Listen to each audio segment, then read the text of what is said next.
Remove these people immediately. I don't care what their tickets say. This is my suite, and I won't share it with them. The champagne flute shattered against the polished marble floor of Suite 1A, sending crystal fragments across Italian leather seats. The woman who spoke blonde, stunning, draped in ivory. Saint Laurent stood like a queen surveying peasants who had dared to sit on her throne. Her manicured fingers pointed at a couple who had been peacefully celebrating their 20th anniversary just moments before. Before we dive into this story of power privilege and perfect revenge, tell me, where are you watching from? Drop your city in the comments, because what you're about to witness happened in the skies above your heads. This isn't just another airline incident. This is the moment when entitlement met its match at 30,000 feet. In exactly 47 minutes, this woman's behavior will shut down an entire airline. Stock prices will crash, careers will end, lives will change forever. And she has absolutely no idea that the quiet man she's humiliating, the one sitting calmly in his navy cashmere sweater, owns the very sky she's flying through. Marcus Rivera didn't raise his voice. He didn't stand up. He didn't even set down his champagne glass. He simply looked at the woman with the kind of patience you learn after 20 years of military service and said 4 words that would echo through corporate boardrooms for months to come: "Ma'am, please calm down." But Isabella Whitmore, fashion influencer, trust fund princess, and owner of 2.3 million Instagram followers, had never been told to calm down in her entire pampered life. She had been given everything she'd ever wanted: private jets, designer clothes, and the kind of privilege that makes you forget other people are actually human beings. She was about to learn a lesson that money can't buy and followers can't save you from. The Meridian Airlines Airbus A380 sat on the tarmac at JFK International Airport, its massive frame gleaming under the terminal lights. Flight 447 to Milan was supposed to be routine, another luxury journey for the ultra-wealthy, another day in the life of an airline that catered to people who measured their worth in zeros. Instead, it became the stage for a reckoning that would transform an entire industry. Have you ever been told you don't belong somewhere you've paid to be? Have you ever watched someone use their privilege as a weapon against people who've done nothing wrong? If so, this story is for you, because sometimes justice doesn't just knock on the door. It kicks it down, walks in wearing a cashmere sweater, and speaks in a voice so calm it makes thunderstorms sound loud. Share this video with someone who needs to remember that true power doesn't scream. It whispers, and when it finally speaks, it changes everything. The suite that started this war cost $15,000. But the lesson it taught that was priceless. 2 hours before Isabella Whitmore would destroy her own life, Marcus Rivera sat in the Platinum Elite Lounge at JFK Terminal 5, watching his wife fall in love with a chocolate croissant. Simone Rivera, principal of Lincoln High School in Brooklyn, had insisted they arrive early for their anniversary trip, not because she was nervous about flying, but because she wanted to savor every moment of luxury. 20 years, Marcus said, softly reaching across the marble table to touch her hand. And you still get excited about hotel breakfast pastries. Simone laughed, that warm sound that had first made him fall in love with her at a coffee shop near Fort Bragg 2 decades ago. These aren't hotel pastries, Marcus. This is what happens when you actually splurge instead of booking us on those tiny business jets. She was right, of course. Marcus had built his career in private aviation, first as a Navy pilot flying missions he still couldn't discuss, then as a consultant, helping companies optimize their flight operations. For years, their travel had been purely functional quick hops between corporate headquarters, efficient flights that got him home to Brooklyn by dinner time. This trip was different. This trip was about them. Marcus studied his wife in the soft lounge lighting. At 41, Simone carried herself with the quiet authority of someone who had spent 15 years teaching teenagers that respect was earned, not demanded. Her natural hair was styled in elegant twists, and she wore a champagne silk blouse that brought out the warmth in her dark eyes. She looked radiant, successful, exactly like the accomplished woman she had always been. But Marcus knew the real reason she was savoring this moment. They had both grown up without money, real money, the kind that bought $15,000 airline suites. Simone's parents had worked double shifts to keep food on the table. Marcus had joined the military partly because it was his only path to college. Everything they had now they had built together, one careful decision at a time. "Do you remember our first anniversary?" Simone asked, breaking off another piece of croissant. "That little Italian place in Queens where the waiter kept forgetting our order, and you insisted on paying because you'd just gotten your teaching certification," Marcus replied. $57 for both of us, and you left a $20 tip because you said the waiter looked tired. He had 3 kids and was working 2 jobs. Simone's eyes softened with the memory. "You know what I love about this?" She gestured around the lounge, taking in the leather furniture, the attentive service, the quiet luxury. "It's not just that we can afford it now, it's that we still remember what it feels like when you can't." Marcus squeezed her hand. She had no idea how much money he'd actually made when he sold his consulting firm to Apex Global Holdings 3 years ago. The sale had been quiet-handled through shell companies and non-disclosure agreements. To Simone, he was just a successful aviation consultant who had finally decided to slow down and enjoy life. She didn't know he now owned controlling interest in half the airlines they'd ever flown. Marcus preferred it that way.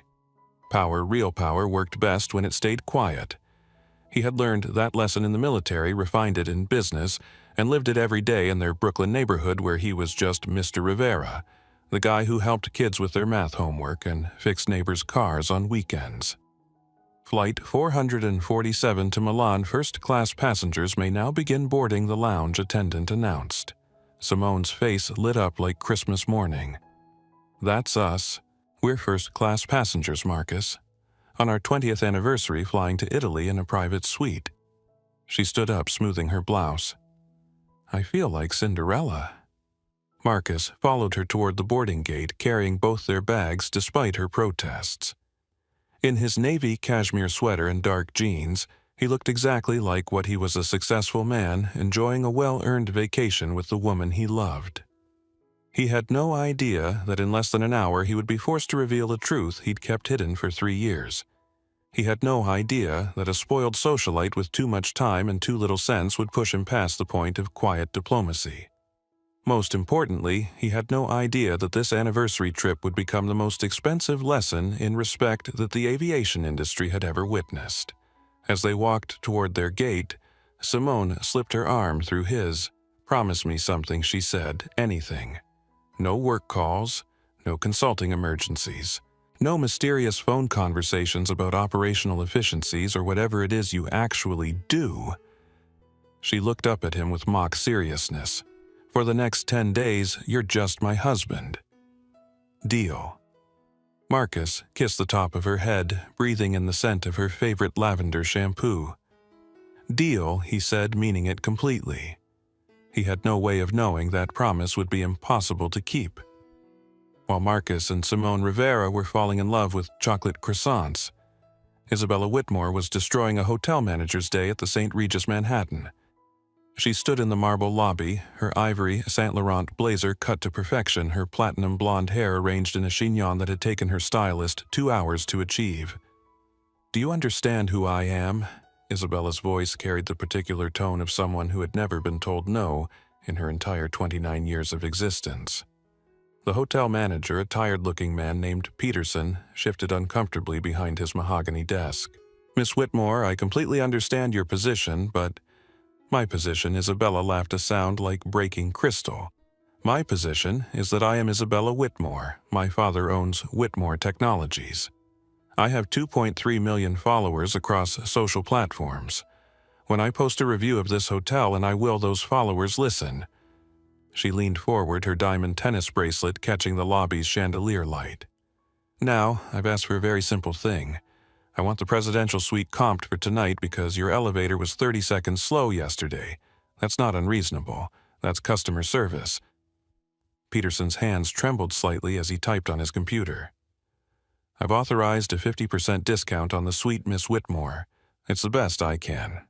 50%. Isabella's perfectly sculpted eyebrows rose. "Do you think my social media presence is worth 50%? Do you think my father's business connections are worth 50% behind her Dylan Torres? Her assistant photographer and reluctant witness to these daily humiliations adjusted the camera settings on his phone. He'd been documenting Isabella's life for 3 years, turning her tantrums into content for an audience that seemed to love watching wealth behave badly. Dylan was 26, Hispanic, and desperately needed this job to pay for his mother's cancer treatments. He'd graduated from NYU Film School with dreams of making documentaries about social justice. Instead, he spent his days filming a privileged woman who treated service workers like personal entertainment. Miss Whitmore Peterson tried again, his voice tight with forced politeness. The suite is $12,000 per night. A 50% discount saves you $6,000. I think that's quite generous for an elevator delay. Isabella stared at him like he'd spoken in a foreign language. The concept of money having actual value of $6,000 being significant to anyone was completely alien to her experience. Her monthly allowance from her father's trust fund was more than most people's annual salary. Her shopping budget exceeded the GDP of small countries. You know what? Isabella pulled out her phone, a custom iPhone encrusted with actual diamonds. Let's let my followers decide if you're being reasonable. She switched to Instagram Live, and within seconds, her viewing audience climbed toward 5,000. Isabella had mastered the art of turning every minor inconvenience into viral content. Her followers loved watching her fight for respect against service workers who dared to treat her like a normal customer. "Hey, gorgeous humans," she purred into the camera, her voice switching to the saccharine tone she used for social media. "Isabella here, and I'm dealing with some serious discrimination at the St. Regis." This manager, she flipped the camera toward Peterson, who immediately tried to duck out of frame, thinks that a 50% discount makes up for terrible service. The comments started flowing immediately, a mix of supportive followers and increasingly critical voices. Isabella had noticed the criticism growing lately, but she attributed it to jealousy. People were just mad that she could afford things they couldn't. Anyway, darlings, I can't let this slide. If we don't demand better, we'll never get it. She ended the stream and slipped the phone back into her Hermès bag. "I'll be posting a full review later, Peterson. Make sure your corporate office sees it." She turned on her custom Louboutin heels and swept toward the exit, Dylan trailing behind her with their luggage cart. The afternoon sun hit her perfectly as they stepped onto Fifth Avenue, and she paused to let Dylan capture a few shots for her Instagram story. "Flight to Milan is in 3 hours, Dylan said, quietly checking his phone. "Car should be here in 10 minutes, perfect. And Dylan, make sure you get good footage on the plane. I want to show everyone what real luxury travel looks like." Isabella's smile was predatory. Flying first class on Meridian Airlines isn't just about the destination. It's about the experience, the service, the respect. She had no idea that in 3 hours she would encounter 2 passengers who had paid for the exact same experience. She had no idea that her definition of respect was about to collide with someone who understood the difference between dignity earned and privilege inherited. Most importantly, Isabella Whitmore had no idea that her social media audience, the followers who had enabled her behavior for years, was about to watch her learn the most expensive lesson of her life. The black Escalade pulled up to the curb, and Isabella slid into the leather back seat like a queen, claiming her throne. Dylan loaded their bags, 7 pieces for a 4-day trip, while Isabella immediately began scrolling through the comments on her hotel video. Dylan booked the usual suite on the plane. "I want 1A, I always sit in 1A. "Already done," Dylan replied, though his voice carried a note of uncertainty. But Isabella, I should mention, the booking system showed that 1A might be what Isabella didn't look up from her phone. "Nothing. Never mind, I'm sure it'll be fine." Dylan Torres would later realize that this was the moment he should have warned her. This was the moment he could have prevented everything that followed. But he stayed quiet because that's what assistant to Isabella Whitmore meant. Stay quiet, film everything, and hope that someday you'll earn enough money to escape. The Escalade pulled away from the curb, carrying Isabella toward JFK Airport, toward Flight 447, toward the most public humiliation of her privileged life. Captain Elena Rodriguez had been flying for Meridian Airlines for 15 years, and she'd never seen a crew manifest like the one for Flight 447. The passenger list read like a Fortune 500 directory mixed with a social media influencer convention, but it was the special notations that caught her attention. Tommy, she called to her lead flight attendant as they completed their pre-flight check. "What's the story with Suite 1? A Tommy Santos looked up from his tablet. His Hispanic features creased with concern. At 32, he'd worked in airline service for 8 years, long enough to recognize potential problems before they became actual disasters. "That's what I wanted to talk to you about, Captain. We have a situation." Elena settled into the pilot's seat, adjusting her uniform jacket. As the single mother of 2 teenage daughters, she'd learned to handle complicated situations with a combination of authority and patience. "Talk to me." The Whitmore party specifically requested Suite 1A. "They've flown with us 12 times in the past year, always in that suite. Isabella Whitmore has some kind of arrangement with corporate. Her father's company does business with Meridian's parent company." Tommy's voice dropped. "But 1A was already booked, months ago. Anniversary celebration for a couple named Rivera." Elena frowned. "So, what did corporate do?" "That's just it. They didn't do anything. Both bookings are still active in the system." Someone upstairs decided to let it sort itself out on the ground. Tommy shook his head. "I've been doing this long enough to know that's corporate speak for not my problem." Through the cockpit window, Elena could see ground crew preparing the jetway. Maria Lopez, the gate agent, was directing the process with her usual precision. Maria had worked JFK for 12 years, and Elena had come to rely on her professional judgment during difficult boarding situations. "What's your read on the Rivera passengers?" Elena asked. "Quiet, polite, celebrating their 20th anniversary. They seem like genuinely nice people." Tommy paused. "The kind of passengers who make this job worth doing." Elena had seen enough entitled passengers to know the type. There were people who flew first class because they'd worked hard and saved for something special, and there were people who flew first class because they'd never known any other way to live. The difference usually became obvious within the first 5 minutes. In the Whitmore party, Tommy's expression said everything. She live-streamed her entire boarding process last month and criticized 3 different crew members by name. Corporate made us all watch the video during our sensitivity training. Sensitivity to what? To the fact that social media influencers can destroy careers with a single post. Tommy's voice carried the weariness of someone who loved his job, but hated some of the people it required him to serve. "I've got a mortgage and a kid starting college. I can't afford to be the subject of someone's viral video." Elena understood the pressure.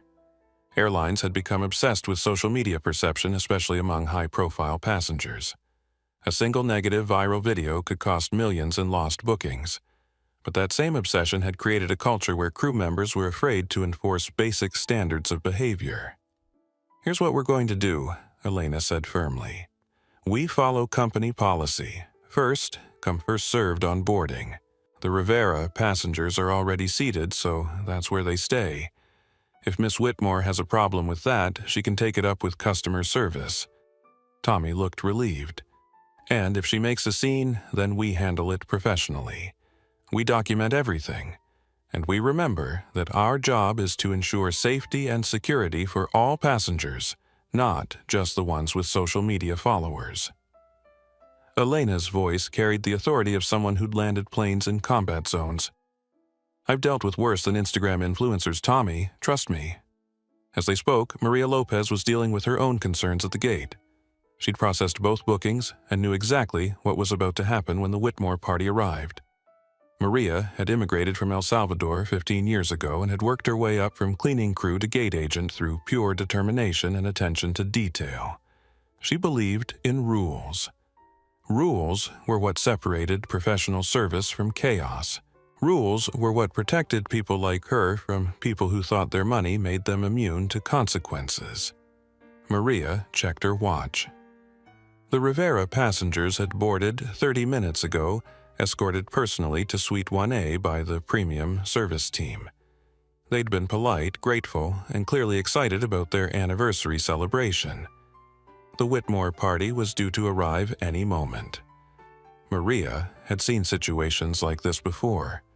Usually, the airline found a way to accommodate the high-profile passenger even if it meant disappointing someone else.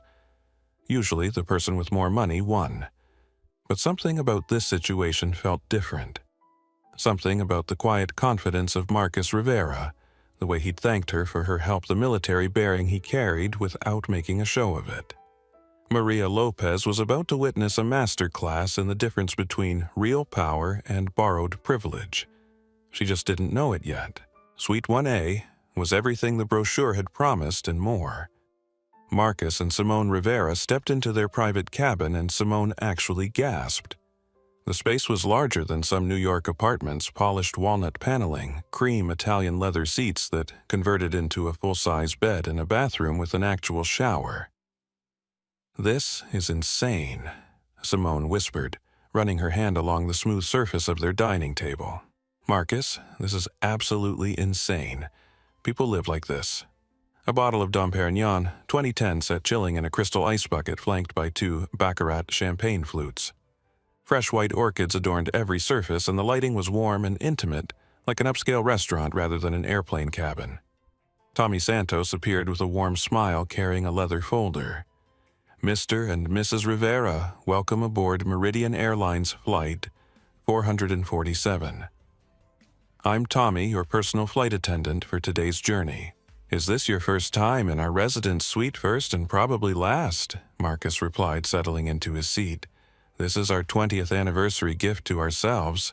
"Congratulations," Tommy said warmly. 20 years is an incredible achievement. The captain asked me to let you know that we'll be making a special announcement in your honor once we're airborne. Simone beamed. "That's so thoughtful." "Thank you." Tommy opened the folder and began explaining the suite's amenities. The seat controls the entertainment system, the call button for service. Everything was designed to make passengers feel like they were in a private jet rather than a commercial aircraft. We'll be serving a 7-course tasting menu prepared by Chef Antoine Dubois, paired with wines selected by our sommelier. If you have any dietary restrictions or special requests, just let me know. Tommy's pride in his service was evident. "We want this to be an absolutely perfect experience." Marcus was already making mental notes, his consultant's mind automatically assessing the operation. The attention to detail was impressive, every surface pristine, every interaction carefully choreographed, every element designed to justify the $15,000 price tag. But more than that, the service felt genuine. Tommy Santos wasn't just going through the motions. He clearly took pride in creating memorable experiences for passengers who had probably saved for months to afford this level of luxury. "Can I ask you something?" Simone said as Tommy poured their champagne. "How long have you been doing this?" 8 years with Meridian, 12 years in aviation service total, Tommy replied. "I started as a ground crew member and worked my way up. Best job I've ever had, honestly. I love meeting people from all over the world, hearing their stories." "That's wonderful," Simone said. As a principal, she recognized the signs of someone who genuinely enjoyed helping others. It shows in how you treat people. Tommy smiled and withdrew discreetly, leaving them to enjoy their private celebration. Simone raised her champagne glass, the crystal catching the cabin's soft lighting. "To 20 years, she said. "To 20 more, Marcus replied, clinking his glass against hers. The champagne was perfect, crisp, complex, exactly the kind of luxury they'd never indulged in before. Simone took a sip and closed her eyes, savoring both the taste and the moment. "I keep waiting for someone to tell us there's been a mistake," she admitted. "Like, they'll check our credit cards and realize we're just normal people from Brooklyn." Marcus laughed. "We earned this, Simone. You've worked 60-hour weeks for 15 years dealing with budget cuts and bureaucrats and teenagers who think they know everything. I've been traveling constantly, missing dinners and school plays and anniversary dinners. Not all of them," Simone protested. "Too many of them." Marcus took her hand across the small table. "This trip isn't just about having money now. It's about finally having time. Time to remember why we fell in love. Time to plan what comes next. Simone squeezed his hand. What comes next is you actually retiring instead of pretending to retire while secretly consulting for half the aviation industry. I'm working on that, Marcus said, meaning it. The sale to Apex Global was supposed to have been his exit strategy, but the company had kept pulling him back for special projects. Important projects. Projects that required his security clearance and his understanding of both military and civilian aviation operations. Projects he couldn't tell his wife about. I love you, Simone said simply. I love you too. They sat in comfortable silence watching through their window as ground crews prepared the massive aircraft for departure. Other first-class passengers were boarding, now visible through the partially open suite door. Business executives, tech entrepreneurs, and what looked like a fashion shoot happening in the aisle. Oh my God, is that Isabella Whitmore, Simone whispered, recognizing the blonde woman posing for photos near the galley. She's that influencer, the one who's always posting about luxury travel. Marcus glanced toward the commotion. A young man with professional camera equipment was directing the photo shoot, while flight attendants waited patiently to continue their pre-flight service. Should we know who that is? Marcus asked. She has like 3 million followers or something. My students are always showing me her videos. Simone wrinkled her nose slightly. She's a lot, but I guess when you can afford to fly like this all the time, you get used to being the center of attention. As if summoned by their conversation, Isabella Whitmore's voice carried clearly across the first-class cabin. She was speaking to someone on her phone, her tone sharp and demanding. Dylan, I don't care what the booking system says. I always sit in 1A. Always. Fix this. Tommy Santos appeared in their doorway, his expression professional but slightly strained. Mr. and Mrs. Rivera, I apologize for the disturbance. We're just working through some seating logistics. Please don't worry, your suite reservation is completely confirmed. Simone felt a flicker of concern. Is everything okay? Everything's fine, Tommy assured her. Just normal first-class logistics. Please enjoy your champagne. I'll be back shortly with some appetizers. As Tommy walked away, Marcus watched him intercept Isabella Whitmore near the galley. Even from a distance, Marcus could read the body language of the conversation. Tension, frustration, the kind of customer service challenge that could escalate quickly if not handled correctly. Marcus had seen similar situations during his military career moments when competing interests and inflated egos created unnecessary conflict.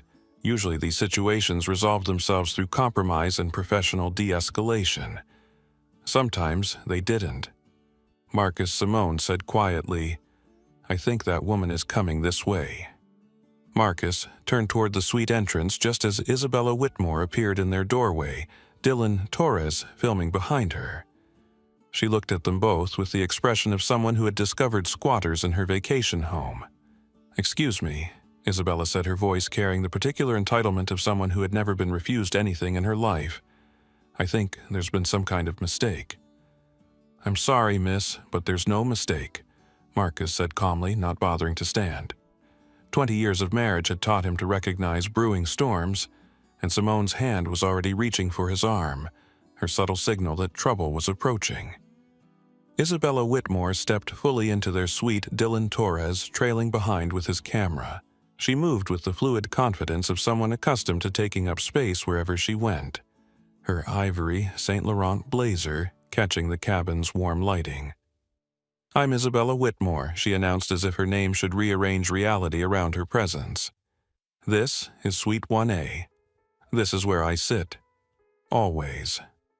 Simone set down her champagne glass carefully, her principal instincts kicking in. She'd handled thousands of difficult conversations with entitled parents who believed their money should buy exceptions to school policy. Miss Whitmore, I'm sure this is just a misunderstanding, Simone said diplomatically, but we've been seated here for almost 30 minutes. Our boarding passes clearly show I don't care what your boarding passes show. Isabella interrupted, her voice rising. Dylan, are you getting this? Because this is exactly the kind of discrimination I've been talking about. Dylan Torres reluctantly raised his camera, but Marcus could see the discomfort in the young man's eyes. This wasn't the first time Dylan had been forced to document Isabella's confrontations with innocent people. "Ma'am," Marcus said, his voice carrying the quiet authority he'd learned commanding flight operations. "Perhaps you should speak with the flight crew. I'm sure they can help resolve whatever booking confusion occurred." Isabella's perfectly sculpted eyebrows rose. "Booking confusion? There's no confusion. You're sitting in my seat. The solution is very simple. You move." Tommy Santos appeared in the doorway, slightly out of breath. "Miss Whitmore, please, if we could just step out to the galley." "No," Tommy Isabella said without turning around. "We're going to solve this right here, right now. I'm not playing musical chairs with passengers who clearly don't understand airline etiquette." The phrase, airline etiquette, hit Marcus like a physical blow. He'd spent 15 years ensuring that military aircraft operations ran smoothly, safely, and professionally. He'd consulted with airlines across 6 continents on operational efficiency and customer experience. And now, this woman, this trust fund princess with a camera crew, was lecturing him about airline etiquette. Isabella Dillon said quietly, "Maybe we should let the airline staff handle this. Dillon, stop talking and keep filming." Isabella snapped. "My followers need to see how these companies treat loyal customers. When you're a VIP, when you're actually important, you shouldn't have to fight for basic respect." Simone's grip on Marcus's arm tightened. As a school principal, she'd learned to recognize the moment when a difficult conversation crossed the line from frustration into something uglier. Miss Whitmore Simone said firmly, "We understand you're disappointed about your seating, but we paid for this suite just like you did. We're celebrating our 20th anniversary and your anniversary." Isabella laughed, the sound sharp enough to cut glass. How sweet. But here's the thing. Some passengers matter more than others. Some passengers understand that airlines have hierarchies. Some passengers know their place. The cabin fell silent. Marcus felt something shift inside his chest, not anger exactly, but a cold crystalline clarity. In his military career, he'd encountered officers who believed their rank gave them the right to humiliate subordinates. In business, he'd met executives who thought their wealth exempted them from basic human decency. But this was different. This was personal. Tommy Marcus said quietly, not taking his eyes off Isabella. "Perhaps you could call the captain. I think we need some clarification about airline policies." "Already on it," Tommy replied, his voice tight with professional strain. Isabella turned back to Marcus, her blue eyes flashing with the particular fury of someone unaccustomed to resistance. "You know what, fine. Call whoever you want. But I'm not moving until this gets sorted out properly." She sat down uninvited in the chair across from their table, Dylan reluctantly continuing to film. Isabella's Instagram live stream was already attracting thousands of viewers, the comments flowing faster than Dylan could read them. "So, here we are. Gorgeous humans." Isabella purred into the camera, her voice switching to the saccharine tone she used for social media. "Flying Meridian Airlines, paying for first-class service, and dealing with passengers who seem to think their tickets matter more than customer loyalty." Marcus watched her perform, recognizing something he'd seen in combat zones. The dangerous combination of fear and arrogance that made people do stupider things than they'd ever imagined possible. "This is the problem with airlines today," Isabella continued to her audience. "They let anyone buy first-class tickets, but they don't understand that some passengers deserve priority treatment. Real VIP service. Not just anyone with a credit card." Isabella Dillon whispered urgently, "The comments are getting pretty negative." "The comments are from jealous people who can't afford this lifestyle," Isabella replied without lowering her voice. "They don't understand what it's like to maintain standards." Simone looked at Marcus, her eyes wide with disbelief. In the 15 years of dealing with difficult parents, she'd never encountered anything quite like this, someone so completely insulated from consequences that they couldn't recognize when they were destroying themselves in real time. Captain Elena Rodriguez appeared in the suite doorway, her uniform crisp and her expression professional but firm. Behind her stood Sarah Mitchell, the flight's senior purser, and Maria Lopez from the gate crew. "Good afternoon," Captain Rodriguez said calmly. "I understand we have a seating question that needs to be resolved." Isabella immediately stood, her demeanor shifting to the charm offensive she used with authority figures. "Captain, thank you so much for coming. I'm Isabella Whitmore. You might know my father, Richard Whitmore, from Whitmore Technologies. We've been loyal Meridian customers for years, and there seems to be some confusion about my usual suite." Captain Rodriguez looked at Tommy Santos. "What's the booking status?" "Both parties have confirmed reservations for Suite 1, Tommy replied. "The Rivera passengers boarded first and are properly seated according to their boarding passes." "Then the matter is resolved," Captain Rodriguez said simply. "Miss Whitmore, our customer service team can help you find alternate accommodations." "Alternate accommodations?" Isabella's voice rose to a pitch that made Dylan wince. "Captain, I don't think you understand who I am." Captain Rodriguez had commanded passenger aircraft through thunderstorms and emergency landings. She dealt with air rage medical emergencies and security threats. Isabella Whitmore's tantrum barely registered on her scale of serious problems. "Miss Whitmore, I understand exactly who you are. You're a passenger on my aircraft and you'll follow the same boarding procedures as everyone else." Isabella Whitmore stared at Captain Rodriguez as if the woman had spoken in ancient Sanskrit. The concept that airline rules might apply to her, Isabella Whitmore, daughter of a tech billionaire owner of 2.3 million social media followers, was so foreign that she couldn't immediately process it. "I'm sorry," Isabella said finally, her voice dripping with the kind of false politeness that preceded nuclear warfare, "but I don't think you heard me correctly. I said I'm Isabella Whitmore. My father's company does significant business with Meridian Airlines." Significant business. Captain Rodriguez remained impassive. "Ma'am, I don't care if your father owns Mars. On this aircraft, everyone follows the same safety and boarding procedures." Dylan Torres shifted nervously behind his camera, watching Isabella's face cycle through several shades of pink. He'd seen this expression before, usually right before Isabella destroyed someone's career with a carefully crafted social media assault. "Dylan, are you getting all of this?" Isabella asked without turning around. "Because this is exactly the kind of discrimination that my followers need to see. This captain is refusing to provide customer service to a VIP passenger." Isabella Dylan whispered urgently, "Maybe we should just take another seat. No." Isabella's voice cut through the cabin like a knife. "I'm not rewarding bad service by accepting whatever scraps they want to throw at me." She pulled out her diamond-encrusted phone and opened Instagram Live. "Hey, gorgeous humans, Isabella, here with a live update from 30,000 feet of pure discrimination." The viewer count immediately began climbing, thousands of followers tuning in to watch their favorite influencer fight for justice against incompetent airline staff. Marcus Rivera watched the performance with the detached fascination of someone observing a natural disaster. He'd seen enough entitled behavior during his military career to recognize the type people who confused privilege with power and had never learned the difference. Simone, however, was struggling to maintain her composure.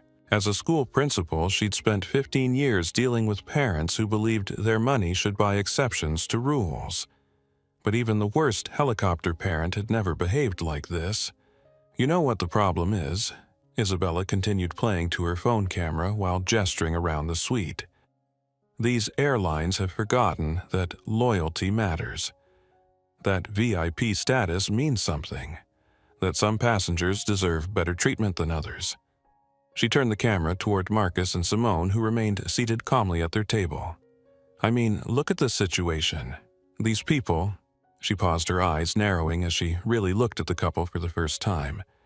"These people clearly don't understand the hierarchy of air travel." The phrase hung in the cabin air like poison gas. Captain Rodriguez felt her jaw clench.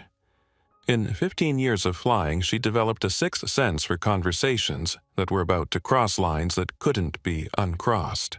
"Miss Whitmore, I'm going to need you to." Captain Marcus Rivera spoke for the first time since the confrontation began, his voice carrying the quiet authority of someone accustomed to being heard.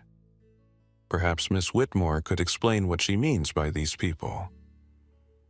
Isabella's live stream audience had grown to over 8,000 viewers, and the comments were becoming increasingly heated. Some supported Isabella's fight against bad service, but others were beginning to question her behavior and language.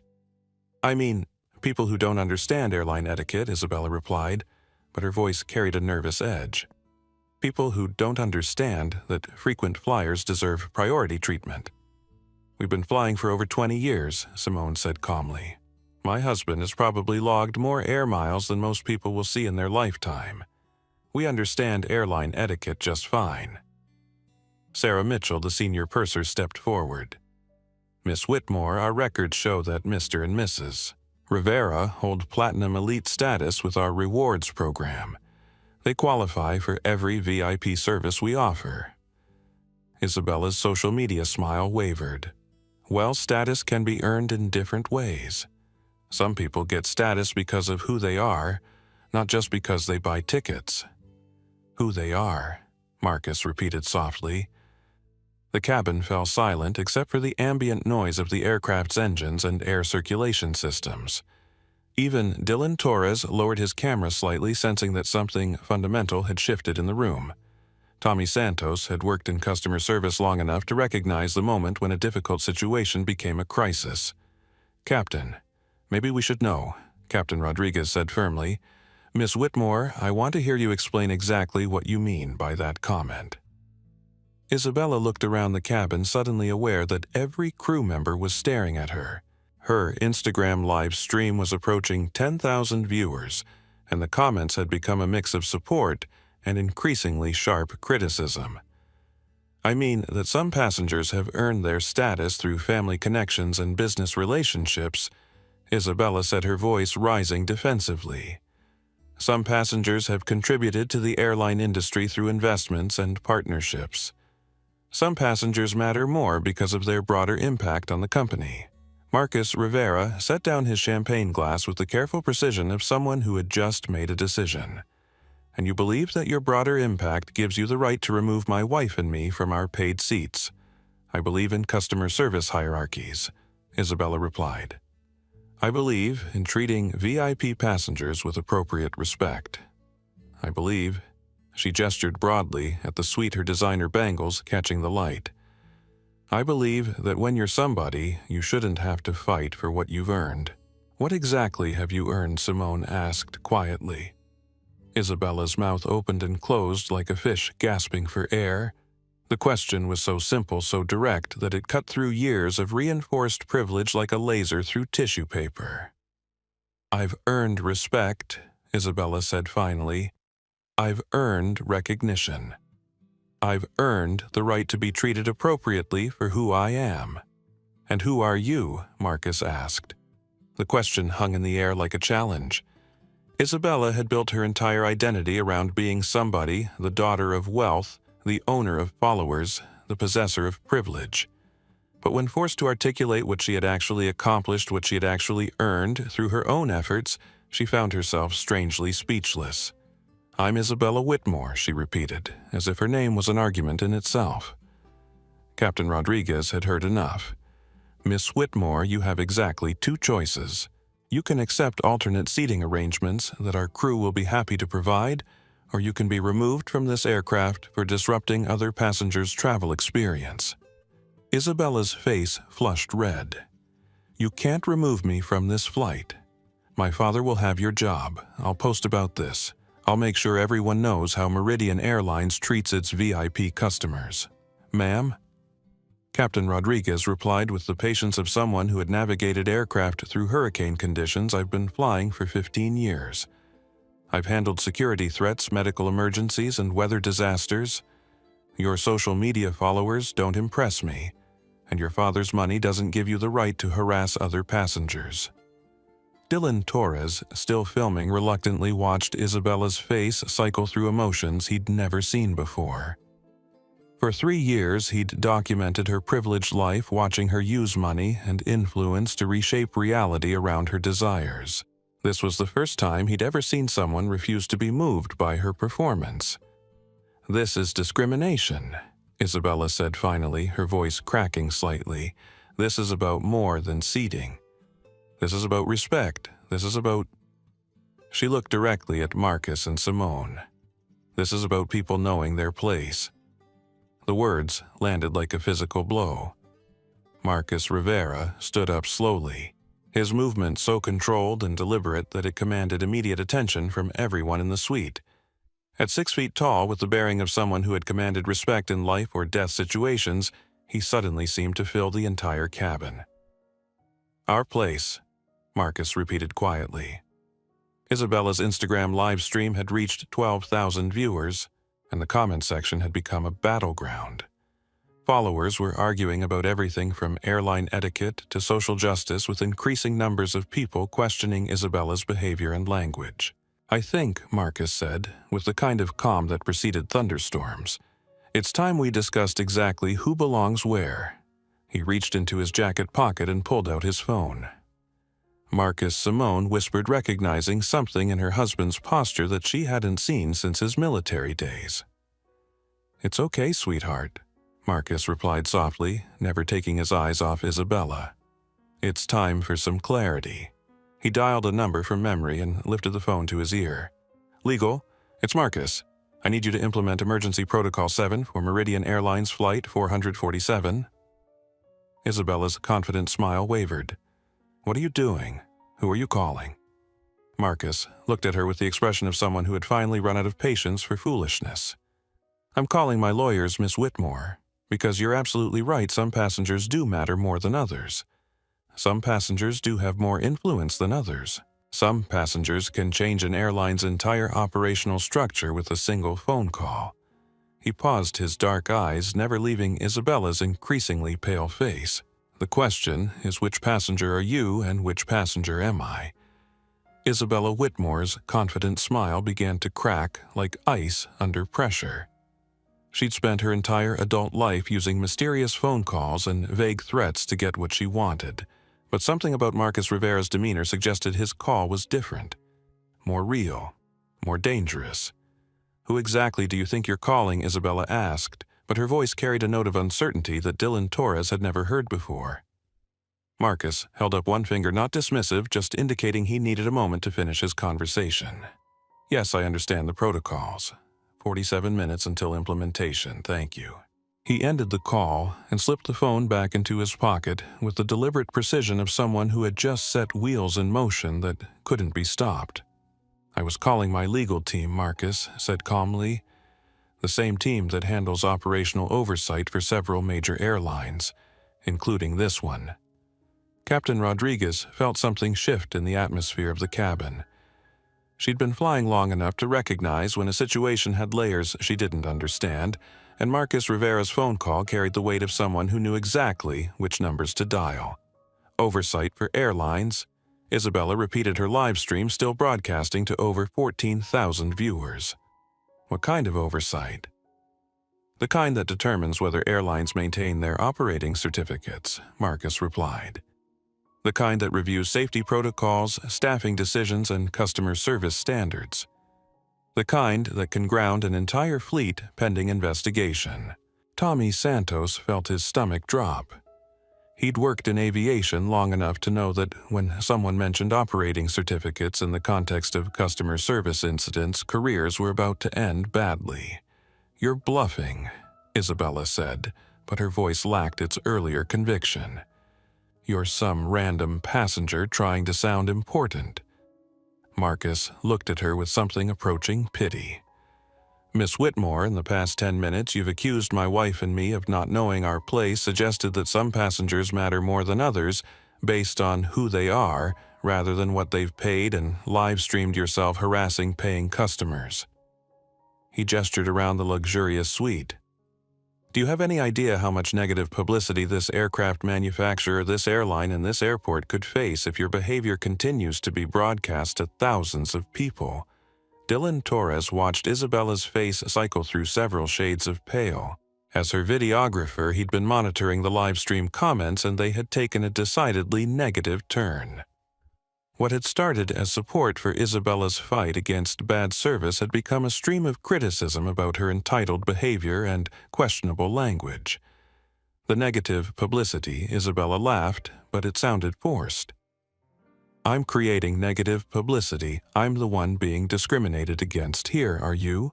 Simone Rivera asked quietly. She'd remained seated throughout the confrontation, but her voice carried the authority of someone who'd spent 15 years mediating conflicts between teenagers with overactive egos.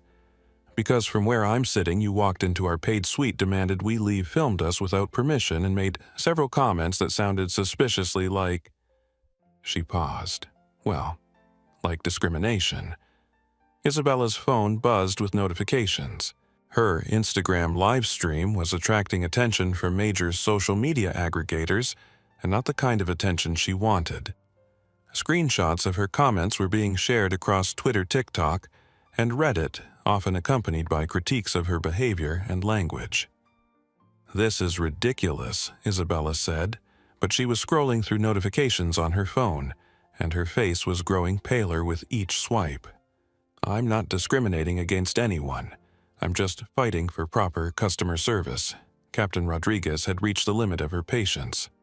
"Miss Whitmore, you have exactly 60 seconds to accept alternative seating arrangements, or I will have you removed from this aircraft for disrupting other passengers." "You can't remove me," Isabella replied automatically, but her voice lacked conviction. "I'll sue. I'll post about this. I'll make sure everyone knows everyone already knows, Dylan," Torres said quietly, speaking for the first time since the confrontation began. "Isabella, the live stream has 16,000 viewers, and they're not on your side." Isabella stared at him as if he'd grown a second head. Dylan had been her loyal assistant for 3 years, documenting her lifestyle, enabling her behavior, never questioning her treatment of service workers or strangers. "What do you mean, they're not on my side?" Dylan held up his phone, showing her the comment stream flowing across her Instagram live. "They're calling you entitled. They're saying you're being racist. They're asking why you think you can treat people like this just because you have money." Isabella grabbed the phone from his hands, her diamond bracelet catching the light as she scrolled through hundreds of comments criticizing her behavior. For someone whose entire identity was built around social media validation, the sudden wave of negative feedback was devastating. "These are just jealous people," Isabella whispered, but her voice shook. "They don't understand luxury travel. They don't understand VIP service." Marcus Rivera watched her process the collapse of her social media support with the detached interest of someone observing a chemical reaction. He'd seen similar breakdowns during his military career moments when people who relied entirely on external validation suddenly found themselves isolated and exposed.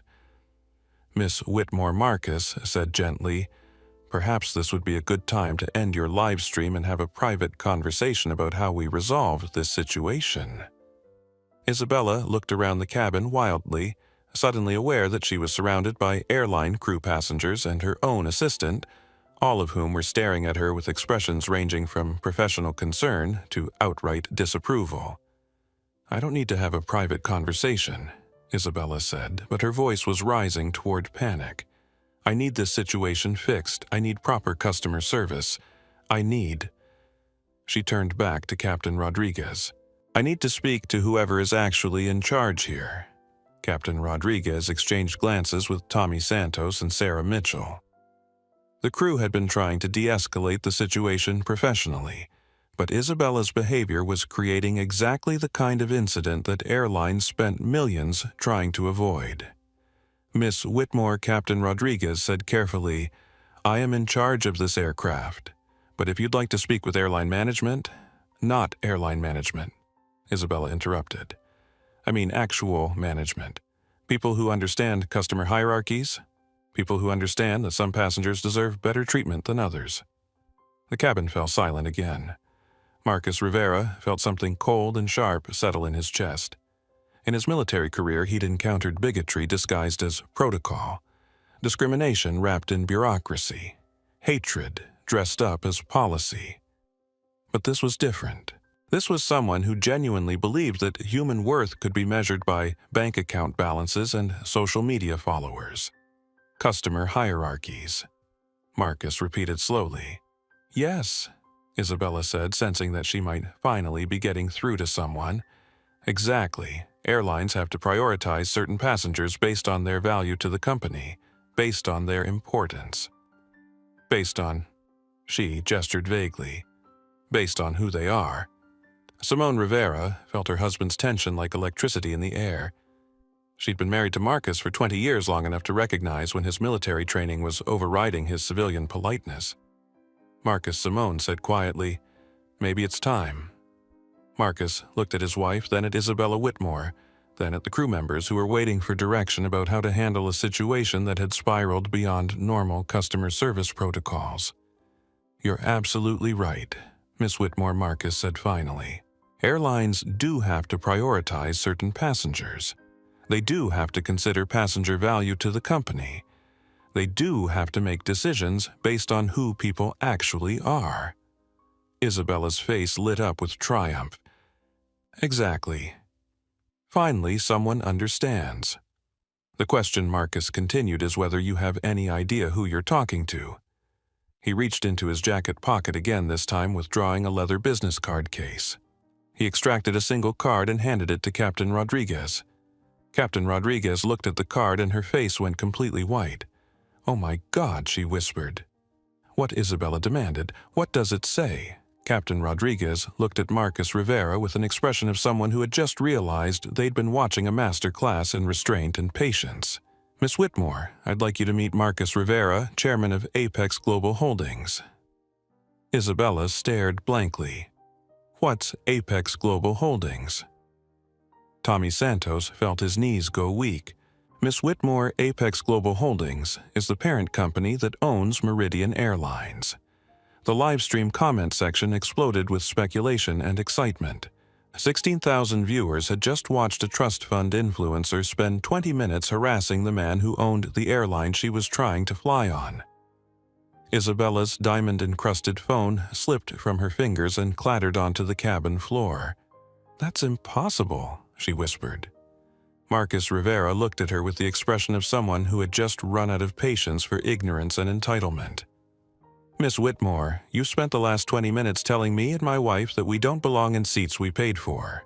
You suggested that some passengers matter more than others.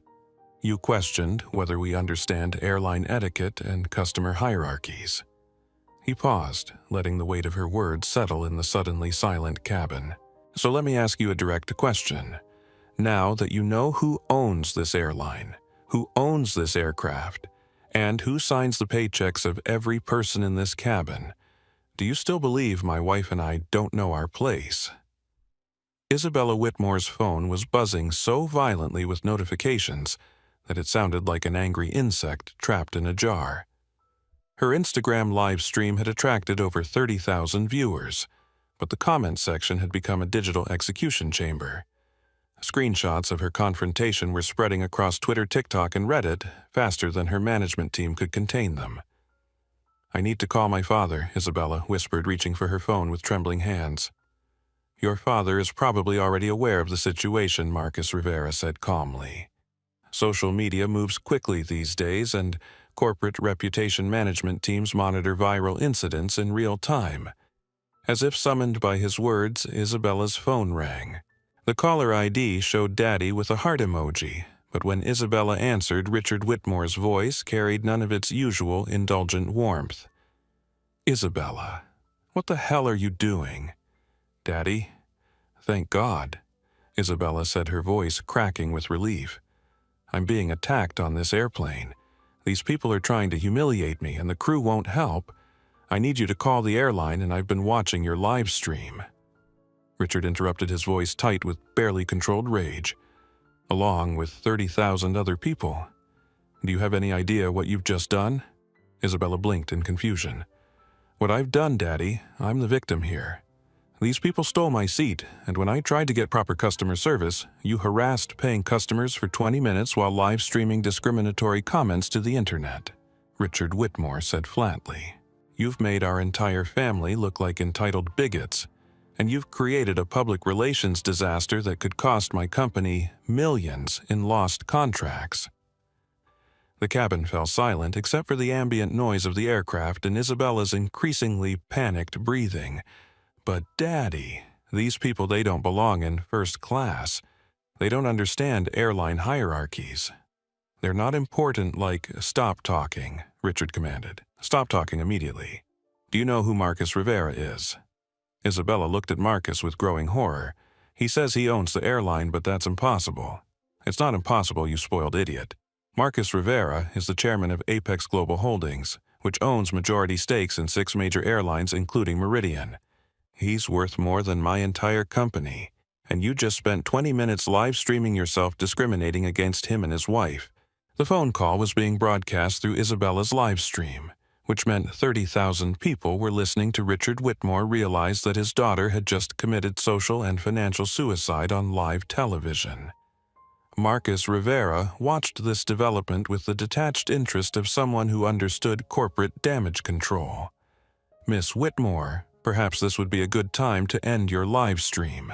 No, Isabella said, desperately clutching her phone. I need people to understand what really happened here. I need them to see that this is discrimination against me. Dylan Torres was no longer actively filming. He'd lowered his camera and was watching his employer's complete breakdown with a mixture of horror and fascination. For 3 years, he'd enabled Isabella's behavior by documenting her confrontations with service workers and turning her tantrums into viral content. This was the first time he'd watched her face someone who couldn't be intimidated, bought, or manipulated. Isabella Dillon said quietly, "You need to stop. This is getting worse every second you keep talking." Dillon, whose side are you on? Isabella whirled on him, her carefully styled hair beginning to come loose from its chignon. You work for me. You're supposed to protect me, not I work for you, Dillon agreed. But I don't work for racism. I don't work for classism. I don't work for treating people badly just because you can afford to. The words hit Isabella like a physical blow. Dylan Torres, her loyal assistant who had documented every luxury vacation and designer shopping spree for 3 years, was abandoning her in her moment of greatest crisis. Meanwhile, at Meridian Airlines headquarters, CEO Robert Archibald was dealing with the worst public relations nightmare of his career. His phone was ringing constantly with calls from board members, investors, and news outlets, wanting statements about the viral incident involving Isabella Whitmore and Marcus Rivera. Sir, his assistant said urgently, we have major news outlets requesting interviews about the incident. CNN, Fox Business, MSNBC, they're all calling. And Sir, Mr. Rivera's legal team just contacted our legal department. They're requesting complete passenger manifests, crew schedules, and incident reports for the past 6 months. Archibald felt his stomach drop. When Marcus Rivera's legal team requested operational data, it usually meant someone was about to be fired, sued, or both. Back on Flight 447, Captain Rodriguez was trying to maintain professional composure while watching her industry's most powerful owner deal with a passenger who had just live-streamed herself into infamy. Meister, Rivera, Captain Rodriguez said carefully, "What are your instructions for proceeding?" Marcus looked at Isabella, who was still holding her phone and streaming to an audience that had grown to nearly 40,000 viewers. Miss Whitmore, you have a choice. You can end this live stream, accept alternative seating arrangements, and allow this flight to continue normally. Or you can continue broadcasting your behavior and face whatever consequences emerge from this situation. Consequences. Isabella's voice was reaching a pitch that made several crew members wince. What consequences? I'm a paying customer. I have rights. You have exactly the same rights as every other passenger, Marcus interrupted calmly. No more, no less. The question is whether you're prepared to exercise those rights responsibly. Simone Rivera had been watching the confrontation with the professional detachment of someone who'd spent 15 years dealing with entitled teenagers and their enabling parents. Isabella, she said gently, this is your opportunity to show some grace, to acknowledge that you've made mistakes and try to make them right. Mistakes? Isabella stared at Simone as if she'd suggested jumping off the airplane. I haven't made any mistakes. I demanded proper customer service from an airline that takes my family's money. I refuse to be disrespected by passengers who don't understand what Marcus asked quietly. Isabella's mouth opened and closed several times before she managed to speak. Who don't understand that some passengers are more valuable than others, that some people deserve better treatment because of who they are, what they contribute, how important. She stopped mid-sentence as she realized that every word she spoke was being broadcast to 40,000 people who were documenting her meltdown for posterity. Miss Whitmore Marcus said with infinite patience, "You keep talking about passenger value and importance. You've suggested that airline service should be based on hierarchies that have nothing to do with tickets purchased or policies followed. You've implied that my wife and I don't belong in seats we paid for because we don't meet some standard of importance that you've invented." He paused, letting her words hang in the cabin air. "But here's what I find interesting. You've never once asked what I do for a living. You've never inquired about my background, my contributions to the aviation industry, or my relationship with this airline. You've made assumptions based entirely on appearance and prejudice." Isabella's live stream audience was approaching 45,000 viewers, and hashtag Isabella Whitmore was trending on Twitter with increasingly brutal commentary about her behavior. "I don't need to ask what you do," Isabella said desperately. "I can see what you are. I can see where you belong." "I can see what can you see?" Simone asked sharply, her principal's voice cutting through Isabella's hysteria. Isabella looked around the cabin wildly, suddenly aware that she was surrounded by people who were documenting every word she spoke. The airline crew Dylan, with his reluctant camera, 45,000 live stream viewers, and the owner of the airline himself. "I can see people who don't understand luxury travel," Isabella whispered, but her voice carried clearly through the cabin's expensive sound dampening. Marcus Rivera smiled sadly. "Miss Whitmore, I've been traveling in luxury aircraft since before you were old enough to have a passport. I've consulted on the design of premium cabins for 6 major airlines. I've personally reviewed the service protocols that govern every aspect of first-class travel." He gestured around the suite where they stood. "More importantly, I own this airline. I own this aircraft. I approve the policies that govern how passengers are treated, how seats are assigned, and how crew members handle customer service situations." Isabella's face went completely white. "So, when you tell me that I don't understand luxury travel, that I don't belong in first class, that I don't know my place, you're not just insulting a fellow passenger, you're insulting your host." The live stream audience erupted with comments, reactions, and shares as the full scope of Isabella's mistake became clear to everyone except Isabella herself. "This is a setup," Isabella whispered. "This is some kind of corporate conspiracy to humiliate me." Marcus Rivera looked at her with something approaching pity. "Miss Whitmore, the only person who has humiliated you today is you."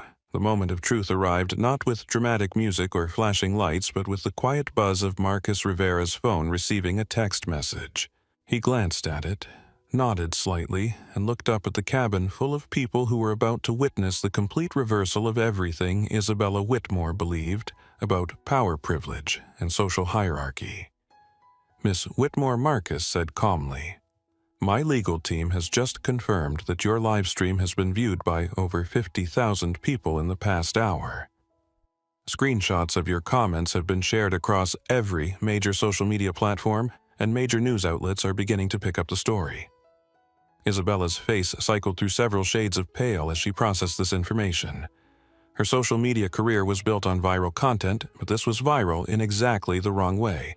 That's good," she stammered. "People need to see how airlines treat VIP customers. They need to understand that you spent an hour harassing the owner of the airline while live streaming discriminatory comments to the internet," Marcus interrupted gently. "They need to understand that when you talked about passengers knowing their place, you were talking to someone whose place is at the top of this company's organizational chart." Dylan Torres had stopped pretending to film professionally. He was now openly documenting Isabella's meltdown with the fascination of someone watching a natural disaster unfold in real time. Isabella Dylan said quietly, "You need to end this stream. You need to apologize. You need to—" "I need nothing." Isabella's voice cracked like a whip through the cabin. "I need people to understand that this is a setup, that this man isn't really who he says he is, that this is some kind of elaborate prank designed to humiliate me."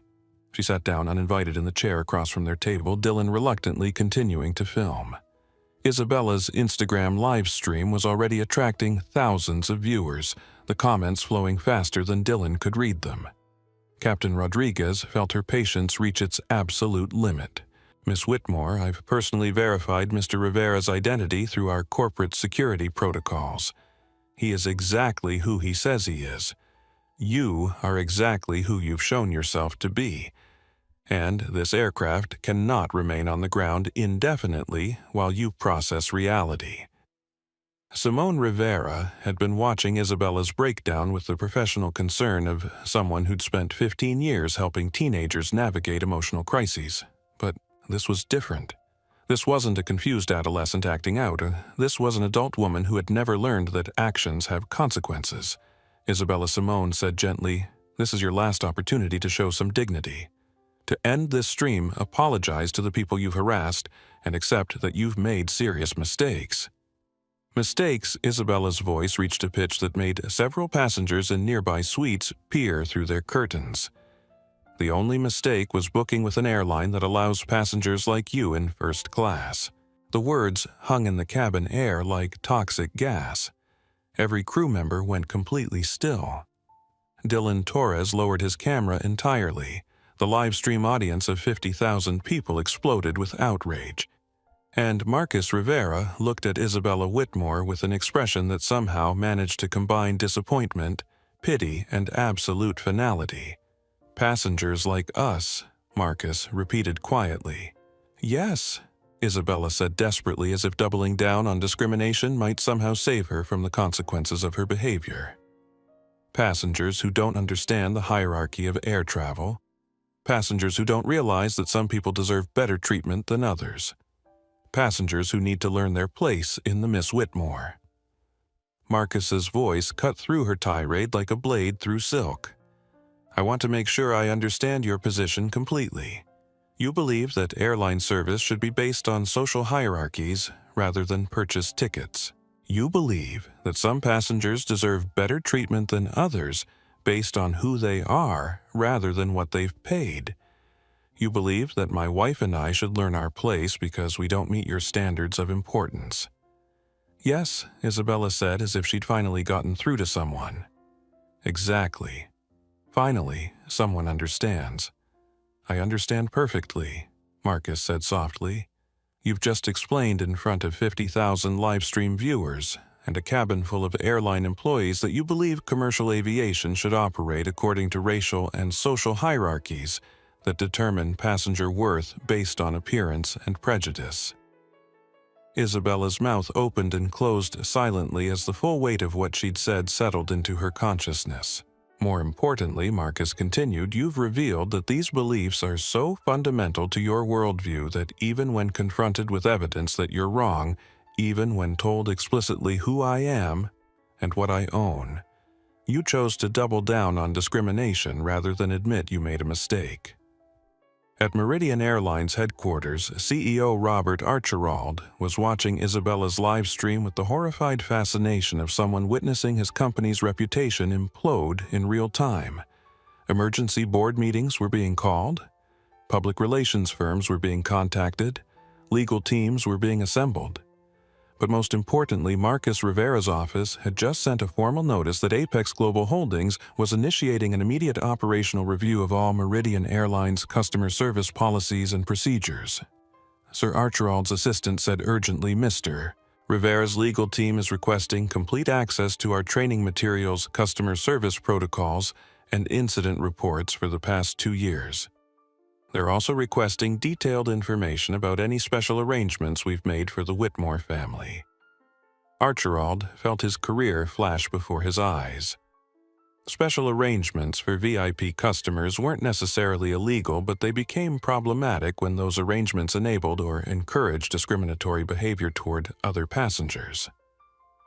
Back on Flight 447, Isabella Whitmore was finally beginning to understand that her social media live stream had documented the complete destruction of her privileged life. 50,000 people had watched her reveal herself to be exactly the kind of person that corporate America spent millions trying to distance itself from. "This isn't over," Isabella said desperately. "My father will sue. My lawyers will prove that this was discrimination against me. My followers will your followers are watching you discriminate against other passengers in real time, Dylan Torres said quietly. Isabella, look at the comments. Really look at them. Isabella grabbed her phone and scrolled through the live stream comments for the first time since the confrontation began. What she saw made her knees go weak. Thousands of comments calling her racist. Thousands more calling her entitled. Screenshots of her worst moments being shared with captions about privilege and accountability.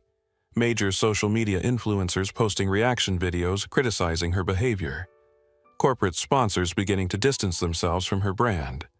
This isn't fair, Isabella whispered, but her voice carried no conviction. Marcus Rivera looked at her with something approaching compassion. Miss Whitmore, you've spent the last hour showing 50,000 people exactly who you are.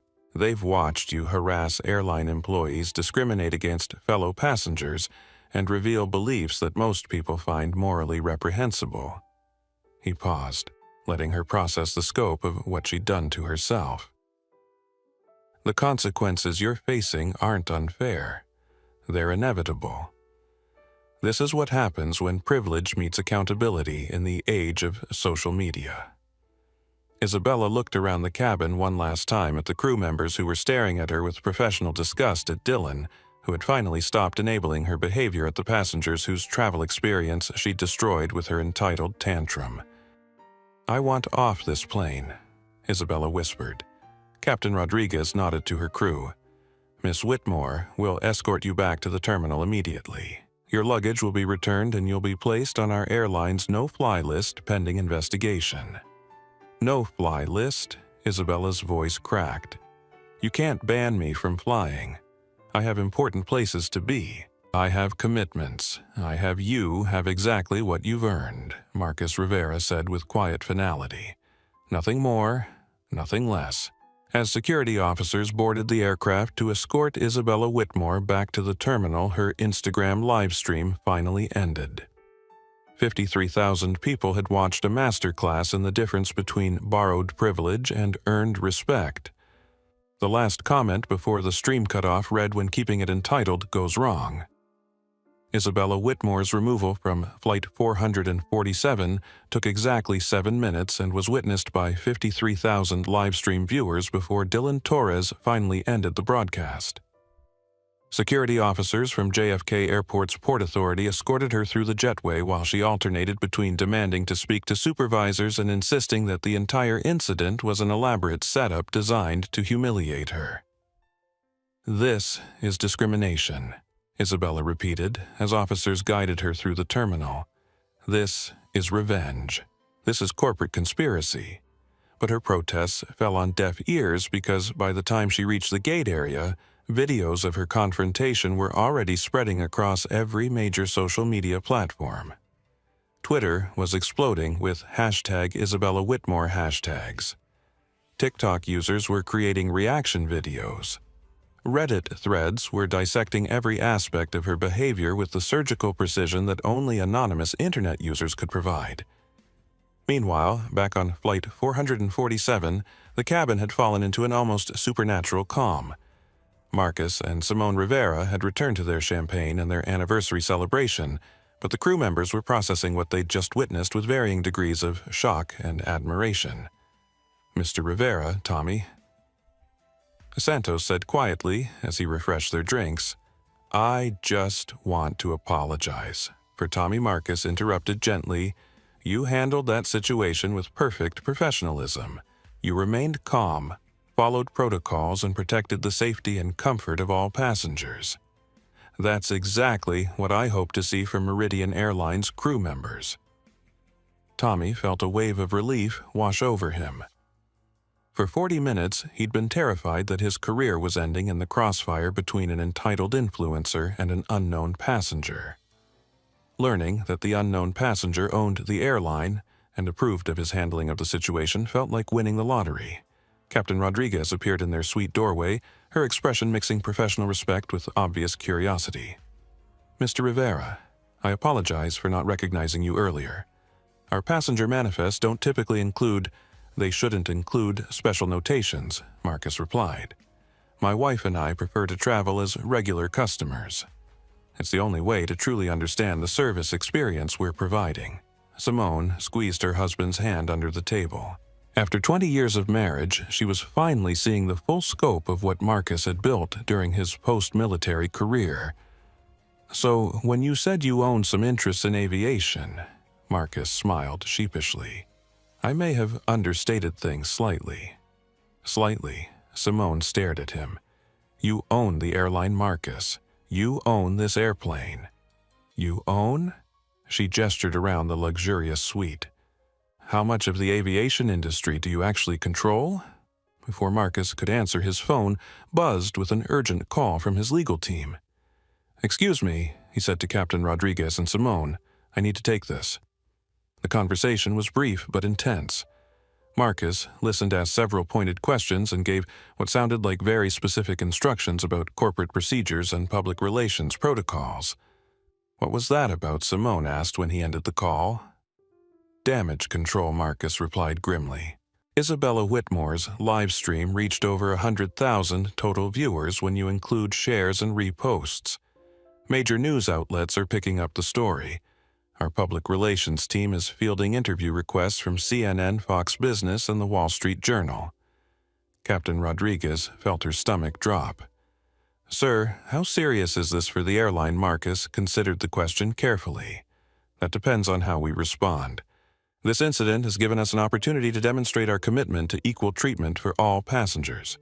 Or it could become a public relations disaster if we're seen as enabling discriminatory behavior. At Meridian Airlines headquarters, CEO Robert Archibald was discovering exactly how expensive Isabella Whitmore's tantrum was about to become. Emergency board meetings had been called. Public relations firms were being retained. Legal teams were being assembled. But most damagingly, corporate sponsors were beginning to distance themselves from any association with Isabella Whitmore's brand. Her father's technology company was facing questions about their corporate culture and values. Her social media management team was frantically trying to contain the viral spread of her meltdown. Sir Archibald's assistant reported, "We've had 12 major corporate clients call to express concerns about our customer service policies. They want assurances that their employees won't face discrimination when traveling on our aircraft." Archibald rubbed his temples. "What's our legal exposure significant?" His general counsel replied grimly. Miss Whitmore's comments were clearly discriminatory, and she made them while being provided service by our airline. We could face complaints with the Department of Transportation Equal Employment Opportunity Commission and multiple state civil rights agencies. Meanwhile, at Whitmore Technologies, Richard Whitmore was dealing with his own crisis. His board of directors had called an emergency meeting to discuss the viral video of his daughter harassing airline passengers while making discriminatory comments. Richard, his lead board member, said bluntly, "Your daughter just live streamed herself into becoming a liability for this company. Major clients are asking questions about our corporate values. Our stock price is down 12% since the video went viral." Richard Whitmore felt 20 years of careful reputation building crumbling around him. What do you recommend? Complete separation? Public disavowal? Charitable donations to civil rights organizations? And hope that the public doesn't associate her behavior with our company culture. Back on Flight 447, Dylan Torres was processing his own career implosion. For 3 years, he'd documented Isabella's privileged lifestyle, turning her confrontations with service workers into viral content that earned millions of views and substantial advertising revenue. Now, those same videos were being re-examined through the lens of Isabella's discriminatory meltdown. Social media users were sharing clips of her previous incidents, highlighting patterns of entitled behavior that had been celebrated as fighting for respect, but now looked like targeting of working people. Dylan's phone was buzzing constantly with messages from other influencers, talent management companies, and documentary filmmakers who wanted to know if he had additional footage of Isabella's behavior behind the scenes. Mr. Rivera Dylan said quietly, approaching Marcus and Simone's suite, "I owe you an apology. For 3 years, I've been documenting Isabella's behavior without questioning whether what she was doing was right. I enabled her treatment of service workers because I needed the job, but that's not an excuse. Marcus looked at the young man with interest. What will you do now? I'm going to use my footage to create a documentary about privilege, entitlement, and accountability in social media culture, Dylan replied. I want to show people how easy it is to enable bad behavior when you're afraid of losing income or status. Simone smiled at him. That sounds like a much better use of your talents. As Flight 447 finally prepared for departure nearly 2 hours behind schedule, the full scope of Isabella Whitmore's consequences was becoming clear. She'd been banned from Meridian Airlines pending investigation. Her social media accounts were hemorrhaging followers. Corporate sponsors were terminating contracts. Her father's company was distancing itself from her publicly. Most importantly, she'd provided the aviation industry with a perfect case study in how not to treat fellow passengers, airline employees, and basic human dignity. Marcus Simone said as their aircraft finally began to taxi toward the runway, "Do you think she'll learn anything from this?" Marcus considered the question while watching JFK Airport slide past their window. People like Isabella Whitmore usually learn only when the consequences become more expensive than the behavior. Today might have been expensive enough. Captain Rodriguez's voice came over the intercom as they approached the runway. "Ladies and gentlemen, this is your captain speaking. I apologize for our departure delay, but I'm pleased to report that we're now cleared for takeoff. Our flight time to Milan will be approximately 8 hours, and we expect smooth skies for the entire journey." She paused, then added something that wasn't in the standard announcement script. "Here at Meridian Airlines, we are committed to ensuring that every passenger, regardless of background appearance or social media following, receives respectful professional service. Thank you for flying with us, and congratulations to Mr. and Mrs. Rivera on their 20th anniversary." The announcement drew spontaneous applause from passengers throughout the aircraft who had heard about the confrontation through crew member whispers and social media posts. Marcus raised his champagne glass to his wife as the aircraft lifted off from JFK. "To 20 years," he said. "To teaching entitled people that actions have consequences," Simone replied with a grin. As Flight 447 climbed toward cruising altitude, Isabella Whitmore was sitting in a JFK Airport security office, waiting for her father's lawyers to arrive and trying to process how her perfect life had imploded in less than 2 hours. Her phone showed 847 missed calls, 12,000 new Instagram comments, and exactly 0 messages of support from anyone in her wealthy social circle. The last notification before she finally turned off the phone was a news alert. Meridian Airlines stock rises 3% after viral video shows commitment to equal treatment. Even in her disgrace, Isabella Whitmore had managed to make Marcus Rivera richer. Within 6 hours of Isabella Whitmore's viral meltdown reaching 1 million total views across all platforms, Meridian Airlines CEO Robert Archibald found himself sitting across from Marcus Rivera in a JFK Airport conference room that smelled of stale coffee and existential dread. Marcus Archibald said carefully, using the first name of a man who could fire him with a phone call, "I want to personally apologize for the service breakdown that occurred on Flight 447. Marcus Rivera sat perfectly still, his expression unreadable as he reviewed a thick folder of documents that his legal team had compiled in the hours since the incident. The folder contained Isabella Whitmore's complete travel history with Meridian Airlines crew incident reports, customer service training materials, and what appeared to be a very damaging pattern of preferential treatment for entitled passengers. Robert Marcus said quietly, "Explain to me how Isabella Whitmore flew with us 12 times in the past year, made complaints about fellow passengers on 6 of those flights, and was never once asked to modify her behavior." Archibald felt sweat beading on his upper lip as he reviewed the incident reports that his customer service team had tried very hard to bury. Isabella's complaints read like a catalog of discrimination disguised as luxury service expectations. She complained about inappropriate passengers in first class, Archibald admitted. She requested that certain passengers be moved because they didn't meet her standards for premium cabin service. She made demands about crew assignments based on her comfort level with staff members. "And how did we respond to these complaints?" Marcus asked, though his tone suggested he already knew the answer. "We accommodated her requests," Archibald said quietly. "Her father's company has significant contracts with our parent holding group. Customer service was instructed to provide white-glove treatment for the Whitmore family." Marcus closed the folder with the careful precision of someone who had just confirmed their worst suspicions. "So, for 12 months we enabled Isabella Whitmore's discriminatory behavior because her father's money made her harassment complaints disappear. Marcus, you never intended to create a two-tier customer service solution where wealthy passengers could discriminate against other travelers."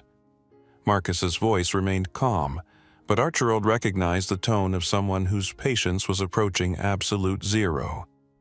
"You never intended to train crew members that certain passengers' complaints mattered more than others' right to equal treatment." The silence in the conference room was deafening. "Show me the training materials," Marcus said. Archibald reluctantly slid another folder across the table. The customer service training protocols made for deeply uncomfortable reading. Instructions for handling VIP passenger concerns included language about maintaining appropriate cabin atmospheres and ensuring that premium customers weren't disturbed by incompatible passenger demographics. Marcus read through the materials with the clinical attention of someone conducting an autopsy on corporate ethics. These training materials explicitly instruct crew members to accommodate passenger requests for seating changes based on their comfort level with other travelers. "It's industry standard practice. It's institutionalized discrimination," Marcus interrupted. "You've created official policies that allow wealthy passengers to exclude others from first-class cabins based on prejudice disguised as preference." At that moment, Simone Rivera entered the conference room fresh from a shopping trip through JFK's luxury retail corridors. She'd been giving her husband space to handle the corporate response to Isabella's meltdown, but her principal's instincts told her this was exactly the kind of meeting that benefited from educational oversight. "How bad is it?" Simone asked, settling into a chair next to Marcus. "We've been enabling discrimination for at least a year," Marcus replied, sliding the training materials toward his wife. "Possibly longer." Simone read through the documents with the horrified fascination of someone who'd spent 15 years fighting exactly this kind of institutional bias in educational settings. These policies would be illegal in any public school district in the country. "They're problematic in commercial aviation, too," Marcus said grimly. "Robert, I need you to explain how senior airline executives approved training materials that explicitly accommodate racial and social profiling by passengers." Archibald looked like a man who was watching his career flash before his eyes. "Marcus, the aviation industry operates in a competitive environment where customer satisfaction scores drive profitability. When high-value customers make complaints, we're incentivized to address those concerns quickly and completely. Even when those complaints are based on discrimination, even when those complaints are difficult to address through standard procedures." Marcus Rivera had served in combat zones where split-second decisions determined whether people lived or died. He'd built a business empire by recognizing patterns that others missed, and he'd married an educator who had taught him to identify problems that created inequality through institutional design. What Meridian Airlines had done was create a solution that allowed wealthy passengers to purchase immunity from having to share space with people they didn't want to see. "Robert, here's what's going to happen," Marcus said, with the tone of someone issuing orders rather than suggestions. "Every employee who enabled Isabella Whitmore's discrimination will be terminated immediately. Every training material that accommodates passenger prejudice will be rewritten completely. Every customer service policy that creates different treatment based on passenger wealth will be eliminated permanently. Marcus, it's going to require a complete cultural transformation of this airline." Marcus agreed, "and it's going to start immediately." He opened his phone and dialed a number from memory. "Legal implement full operational takeover protocols for Meridian Airlines, effective immediately. I want complete management restructuring policy, rewrite, and staff retraining. timeline is 90 days maximum. Archibald felt his world collapse in real time. Marcus, you can't just, I can do exactly what I want, Marcus replied calmly. I own this company. And after watching one of our passengers live stream discriminatory harassment to 1 million viewers while being enabled by our crew, I've decided that complete restructuring is the only appropriate response. Meanwhile, across the airport, Isabella Whitmore was discovering that her viral infamy had consequences extending far beyond airline travel. Her talent management agency had terminated their contract. Her primary social media sponsors had pulled their agreements. Her father's company had issued a public statement distancing itself from her behavior and announcing a $5 million donation to civil rights organizations. But, most devastatingly, she was learning that viral shame in the social media age was permanent, global, and searchable. Miss Whitmore, her father's lawyer, said carefully, I need to explain your current legal exposure. The incident was broadcast live to over 50,000 viewers and has now been viewed more than 1 million times across platforms. You made explicitly discriminatory statements while being provided service by a commercial airline, creating potential liability under federal civil rights laws. Isabella stared at the lawyer as if he were speaking in a foreign language. But I didn't do anything illegal. I just demanded proper customer service. You harassed fellow passengers based on their appearance and repeatedly suggested that they didn't belong in first-class accommodations because of who they were. The lawyer replied grimly. You live-streamed this behavior while explicitly discussing passenger hierarchies based on social and racial characteristics. Those aren't racial characteristics, Isabella protested. Those are customer service categories. Some passengers are more important than others. That's just business reality. The lawyer exchanged glances with Isabella's father, who was sitting in the corner looking like a man who had just watched his reputation implode on a live television. Isabella Richard Whitmore said quietly, You need to understand something. The man you harassed for an hour isn't just another passenger. Marcus Rivera owns the aviation industry. He has the power to ban you from flying on any major airline in North America. More importantly, he has the moral authority to destroy our family's business relationships across multiple industries. He can't do that, Isabella whispered, but her voice carried no conviction. He can do exactly that, her father replied. And based on your behavior today, he would be completely justified in doing it. Back in the airport conference room, Marcus Rivera was outlining his expectations for Meridian Airlines' transformation with the precision of someone who had spent his career turning failing operations into success stories. Every crew member will receive comprehensive sensitivity training focused on equal treatment, regardless of passenger demographics, Marcus said, reading from notes he'd been making while reviewing the airline's policies. Every customer service protocol will be rewritten to eliminate accommodations for discriminatory requests. Every VIP program will be restructured to provide enhanced service without enabling harassment of other passengers. Marcus Archibald said desperately, these changes will require massive retraining, policy development, and operational restructuring. The costs will be enormous. The costs of enabling discrimination are higher, Simone interjected. You've just spent a year training your employees that wealthy passengers can exclude others based on prejudice. Do you have any idea how many potential travelers you've lost because they didn't feel safe or welcome on your aircraft? Marcus nodded toward his wife. Simone has spent 15 years implementing equity initiatives in educational settings. She'll be consulting on our cultural transformation process. Archibald realized that he was watching the complete reconstruction of an airline by a power couple who had the authority, expertise, and moral conviction to actually pull it off. What about Isabella Whitmore? Archibald asked. Miss Whitmore is banned from all Apex Global Holdings transportation services pending legal review, Marcus replied. More importantly, her behavior has provided us with a perfect case study for training purposes. Every employee will watch footage of yesterday's incident as part of their bias prevention education. You're going to use her meltdown as a training video. We're going to use her meltdown as an example of exactly the kind of behavior that our company will never tolerate or enable again, Marcus said firmly. Isabella Whitmore thought she could purchase the right to discriminate against other travelers. Instead, she provided us with the perfect opportunity to demonstrate our commitment to equal treatment for all passengers. As the meeting concluded, Archibald realized that Isabella Whitmore's entitled tantrum had triggered the most comprehensive airline industry reform in decades.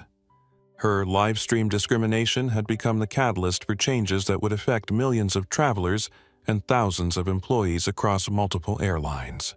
Her behavior had also made Marcus Rivera significantly richer, as Meridian Airlines' stock price continued to rise on news of the company's commitment to equality and inclusive service. In trying to exclude others from first-class accommodations, Isabella Whitmore had accidentally funded the creation of a more equitable aviation industry for everyone. 3 months after Isabella Whitmore's viral meltdown destroyed her privileged life, Marcus and Simone Rivera were finally taking the anniversary trip to Italy that had been interrupted by an entitled influencer's discrimination spree. They sat in the same Suite 1A where the incident had begun, but everything about their travel experience had changed. Tommy Santos, now promoted to Chief of Customer Experience for Meridian Airlines, approached their table with the warm professionalism that had impressed Marcus during the original confrontation. Mr. and Mrs. Rivera Tommy said with genuine pleasure, "Welcome back to Meridian Airlines. I'm honored to personally ensure your anniversary celebration is everything you dreamed it would be." Tommy Marcus replied, "I told you before, when I'm traveling as a passenger, I'm just Marcus. Save the executive treatment for when I'm conducting official business." Tommy grinned. "Sorry. Force of habit." The new training protocols emphasize respectful service for all passengers, but old instincts die hard when you're serving the man who transformed the entire aviation industry. The transformation Tommy referenced had been swift and comprehensive. Within 90 days of Isabella's incident, Meridian Airlines had become the industry standard for equitable customer service. Employee training focused on dignity for all passengers. VIP services provided enhanced amenities without enabling discrimination. Customer satisfaction scores had reached all-time highs as travelers recognized they could fly without fear of harassment from entitled passengers. "How's the new position treating you?" Simone asked. "It's the best job I've ever had," Tommy replied honestly. 3 months ago, I was afraid that entitled passengers could destroy my career with viral videos. Now, I work for an airline that protects employees who stand up for equal treatment. I wake up excited about going to work. Captain Elena Rodriguez appeared in their suite doorway, her uniform bearing the new insignia of Senior Captain for Equity and Safety, a position Marcus had created specifically for officers who demonstrated both technical excellence and moral leadership. "Good morning," Elena said warmly. "I wanted to personally welcome you aboard and let you know that this flight represents everything we've accomplished since the Whitmore incident. Every crew member has completed comprehensive bias prevention training. Every policy has been rewritten to ensure equal treatment, and every passenger can expect the same level of respect and service regardless of their background or bank account." Marcus smiled at the professional pride in Elena's voice. "How are the other airlines responding to our policy changes?" "They're scrambling to catch up," Elena replied with satisfaction. When the industry's most successful airline makes equity a business priority, everyone else has to follow or risk being seen as discriminatory. We've essentially forced the entire aviation industry to choose between profit and prejudice. The transformation hadn't been limited to Meridian Airlines. Other carriers, faced with passenger demands for equal treatment and corporate accountability, had implemented their own bias prevention programs. The aviation industry's competitive dynamics meant that Meridian's success with equitable service forced competitors to abandon discriminatory practices or lose market share. As Flight 447 prepared for departure on time and without incident, Simone reflected on how dramatically their lives had changed since Isabella Whitmore's meltdown. "Do you ever think about her?" Simone asked her husband as they settled into their seats for the long-delayed anniversary flight. Isabella Marcus considered the question while watching ground crews prepare their aircraft with the precision that had made commercial aviation the safest form of travel. "Sometimes. I wonder if she learned anything from the experience. The answer to that question was complicated. Isabella Whitmore had spent 3 months discovering what life looked like when privilege could no longer shield her from consequences. Her social media career was over not just because she'd lost followers, but because no brand wanted to associate with someone who'd live-streamed discriminatory harassment to 1 million viewers. Her father's technology company had survived the scandal, but only after donating millions to civil rights organizations and implementing comprehensive diversity and inclusion programs. Richard Whitmore had learned that corporate success required more than just profits. It required moral leadership that extended to family members who represented the company in public. Isabella herself had been forced to confront a reality she'd never imagined, life without inherited privilege protecting her from the consequences of her behavior. She was currently working as a customer service representative for a small travel booking website, earning $12 an hour, helping people plan vacations she could no longer afford. The job was honest work, something Isabella was experiencing for the first time in her 29 years of existence. "I think she's learning," Dylan Torres said during a phone call with Marcus Rivera 2 weeks earlier. Dylan had completed his documentary about privilege and accountability in social media culture using 3 years of Isabella footage to examine how wealth could insulate people from basic human empathy. "She's not the same person who harassed you on that airplane," Dylan continued. Working in customer service, dealing with difficult people, earning her own money, it's forced her to see the world from a completely different perspective. The documentary, titled The Fall of Isabella Whitmore, a case study in privilege and accountability, had become required viewing in business ethics courses at major universities. It used Isabella's live-streamed meltdown as a starting point for examining how social media wealth and entitlement created toxic combinations that hurt both privileged individuals and the people around them.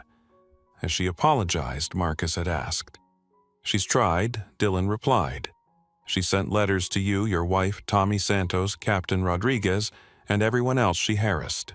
But her lawyers advised her not to make public statements that could increase her legal liability." Isabella's legal troubles had been resolved through a combination of financial settlements and community service requirements.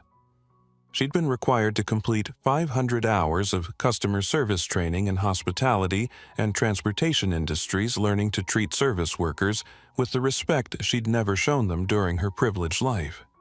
But perhaps the most significant consequence was that Isabella Whitmore had become a cautionary tale used throughout corporate America to train employees about the costs of discriminatory behavior.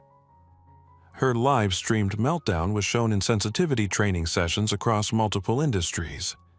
Business schools used her case study to examine how privilege could blind people to their own bigotry.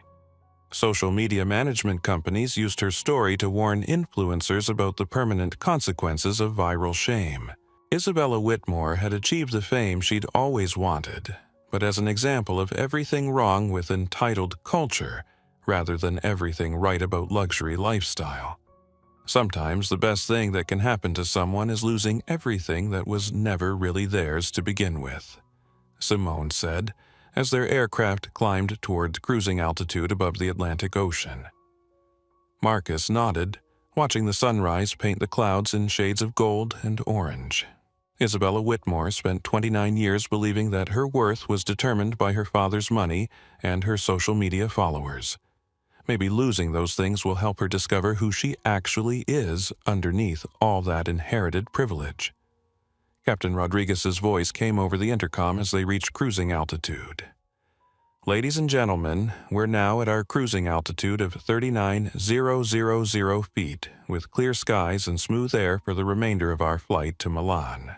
Our flight attendants will be beginning beverage service shortly, and I'm pleased to report that every member of our crew is committed to ensuring that every passenger, regardless of background, nationality, or seat assignment, receives the respectful professional service that makes flying a pleasure rather than an ordeal."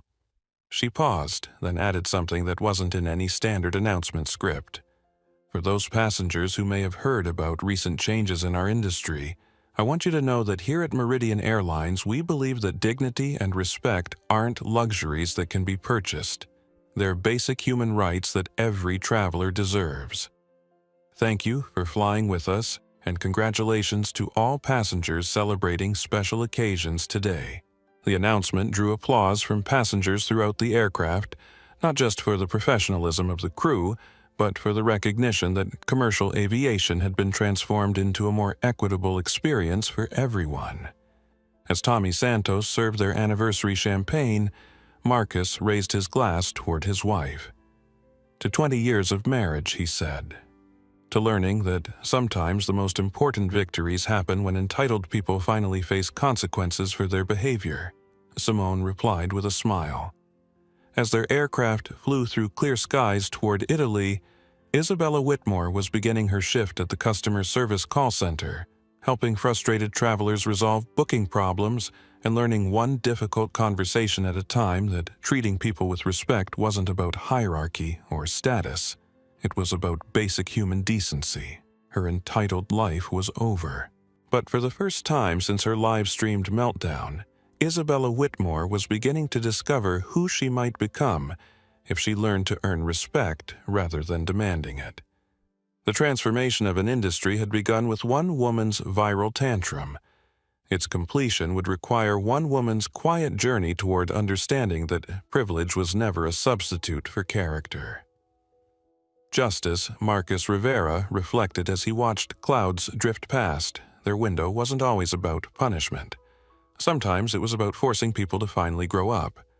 The sunset over the Tuscan countryside painted the sky in shades of amber and rose as Marcus and Simone Rivera sat on the terrace of their anniversary hotel, finally enjoying the celebration that had been interrupted by Isabella Whitmore's entitled meltdown 3 months earlier. Their table overlooked rolling vineyards and olive groves that had witnessed centuries of human triumph and struggle. "Do you ever think about what would have happened if we just moved to different seats?" Simone asked, swirling wine that cost more than most people spent on groceries but less than they'd paid for the ruined anniversary trip that started this journey. Marcus considered the question while watching Italian families gather for evening meals in the village below. Children played in cobblestone squares while grandparents shared stories on ancient doorsteps. It was the kind of scene that reminded him why he'd fallen in love with travel in the first place. Not the luxury accommodations or premium services, but the opportunity to witness how people lived, loved, and treated each other across cultures and continents. "If we'd moved seats, Isabella would have learned that harassment works," Marcus replied thoughtfully. She would have continued believing that money gave her the right to exclude people she didn't want to see. Tommy Santos would have learned that corporate policies mattered more than passenger dignity, and thousands of future travelers would have faced the same discrimination we experienced. Simone nodded, understanding that their confrontation with Isabella had been about something much larger than airplane seating. "In my 15 years as a principal, I've learned that the moment you accommodate a bully's demands is the moment you teach them that bullying works." Isabella needed someone to finally say no. The question is whether she learned anything from it, Marcus said. The answer to that question had arrived that morning via an email that Dylan Torres had forwarded from Isabella's personal account. The message was simple, direct, and notably lacking in the self-aggrandizing language that had characterized her social media persona, Mr. and Mrs. Rivera. "I know my lawyers advised me not to contact you directly, but I needed to say something that can't wait for legal clearances. 3 months ago, I was a horrible person who treated you with inexcusable disrespect because I believed my money made me more important than you. I was wrong about everything. About airline hierarchies, about passenger worth, about human dignity, and about who I thought I was. Working in customer service has taught me what you tried to show me on that airplane, that treating people with respect isn't about their bank account or social media following. It's about recognizing that everyone deserves basic human dignity regardless of their background. I can't undo what I did to you, but I want you to know that your patience with my behavior taught me more about character than 29 years of inherited privilege ever did. I'm sorry for how I treated you, your wife, the airline crew, and everyone else who witnessed my meltdown. You had every right to destroy my life completely, but instead you used my behavior to create positive changes that will help other travelers avoid the discrimination I tried to inflict. Thank you for showing me that real power isn't about excluding others, it's about lifting them up. Isabella Whitmore Marcus had read the email twice before showing it to Simone, who'd analyzed it with the professional eye of someone who'd spent her career evaluating whether teenagers' apologies reflected genuine remorse or strategic manipulation. I think she means it, Simone had concluded. The language is too simple, too direct, too self-aware to be public relations posturing. This reads like someone who spent 3 months thinking seriously about who they want to become. Now, sitting on their hotel terrace as the Italian countryside settled into evening tranquility, Marcus felt something that had been tightly wound in his chest since the airplane incident finally began to relax. "You know what I realized today," Marcus said, reaching across the small table to take his wife's hand. "This whole experience wasn't really about Isabella Whitmore. It was about us." Simone raised an eyebrow. "How do you mean?" "For 20 years, I've built businesses and accumulated wealth while trying to stay invisible. I've owned companies and controlled industries while living like a regular person from Brooklyn. I've had the power to create change but used it quietly behind the scenes without taking credit or accepting recognition." Marcus paused, watching an elderly Italian couple walk hand in hand through the vineyard below their terrace. Their movements spoke of decades of shared experience, mutual respect, and the kind of love that deepened rather than faded with time. "Isabella forced me to use my power publicly," Marcus continued. "She forced me to stand up and say that discrimination is unacceptable, that money doesn't determine human worth, that respect is something everyone deserves, regardless of their background. And in doing that, she forced me to become the kind of leader I always knew I could be, but was too comfortable hiding from." Simone squeezed his hand. "You've always been that kind of leader. I've watched you for 20 years, Marcus. You've never treated anyone badly because you could afford to. You've never used your success as an excuse to look down on other people. You've never confused wealth with worth. But I also never used my platform to create the kind of changes that could help other people," Marcus replied. "I stayed quiet, stayed invisible, stayed comfortable. Isabella Whitmore, horrible as her behavior was, forced me to step into the spotlight and use my influence to make the world a little more fair." The transformation that had emerged from Isabella's viral meltdown extended far beyond airline policies. Marcus had established the Rivera Foundation for Travel Equity, providing scholarships for underrepresented students to study aviation hospitality and transportation management. The foundation also funded bias prevention training for service industry workers and legal support for travelers who faced discrimination. More importantly, the incident had inspired other business leaders to examine their own industries for practices that enabled discriminatory behavior. Hotels, restaurants, retail chains, and service companies across multiple sectors had implemented equity training and policy reforms designed to ensure equal treatment for all customers. "Do you think we changed anything meaningful?" Simone asked as the sun disappeared behind the Tuscan hills, leaving them in the warm glow of the hotel's terrace lighting. Marcus considered the question while thinking about Tommy Santos, now leading customer experience initiatives that had transformed airline travel for millions of passengers. About Captain Elena Rodriguez, whose leadership in equity and safety had become a model for aviation professionals worldwide. About Dylan Torres, whose documentary was helping business schools teach future leaders about the importance of moral courage in corporate settings. "I think we learned that staying silent in the face of injustice isn't really staying neutral," Marcus replied. "When you have the power to create change and you choose not to use it, you're choosing to enable the status quo." Isabella Whitmore taught us that comfortable neutrality is just another form of complicity. As they prepared to return to their room, the same suite they'd booked 3 months earlier for an anniversary trip that had been derailed by an entitled influencer's discriminatory tantrum, Simone reflected on how much their lives had changed since that confrontation. "I'm proud of us," she said simply, "not for having money or owning companies or being able to afford luxury travel. I'm proud that when someone tried to use their privilege to hurt other people, we chose to stand up and say that wasn't acceptable." Marcus nodded as they walked hand in hand through the hotel's ancient corridors past stone walls that had witnessed centuries of human drama, triumph, and transformation. 20 years of marriage, Marcus said as they reached their suite. And the best lesson we've learned is that real love isn't about protecting each other from difficult situations. It's about facing those situations together and using them to become better people.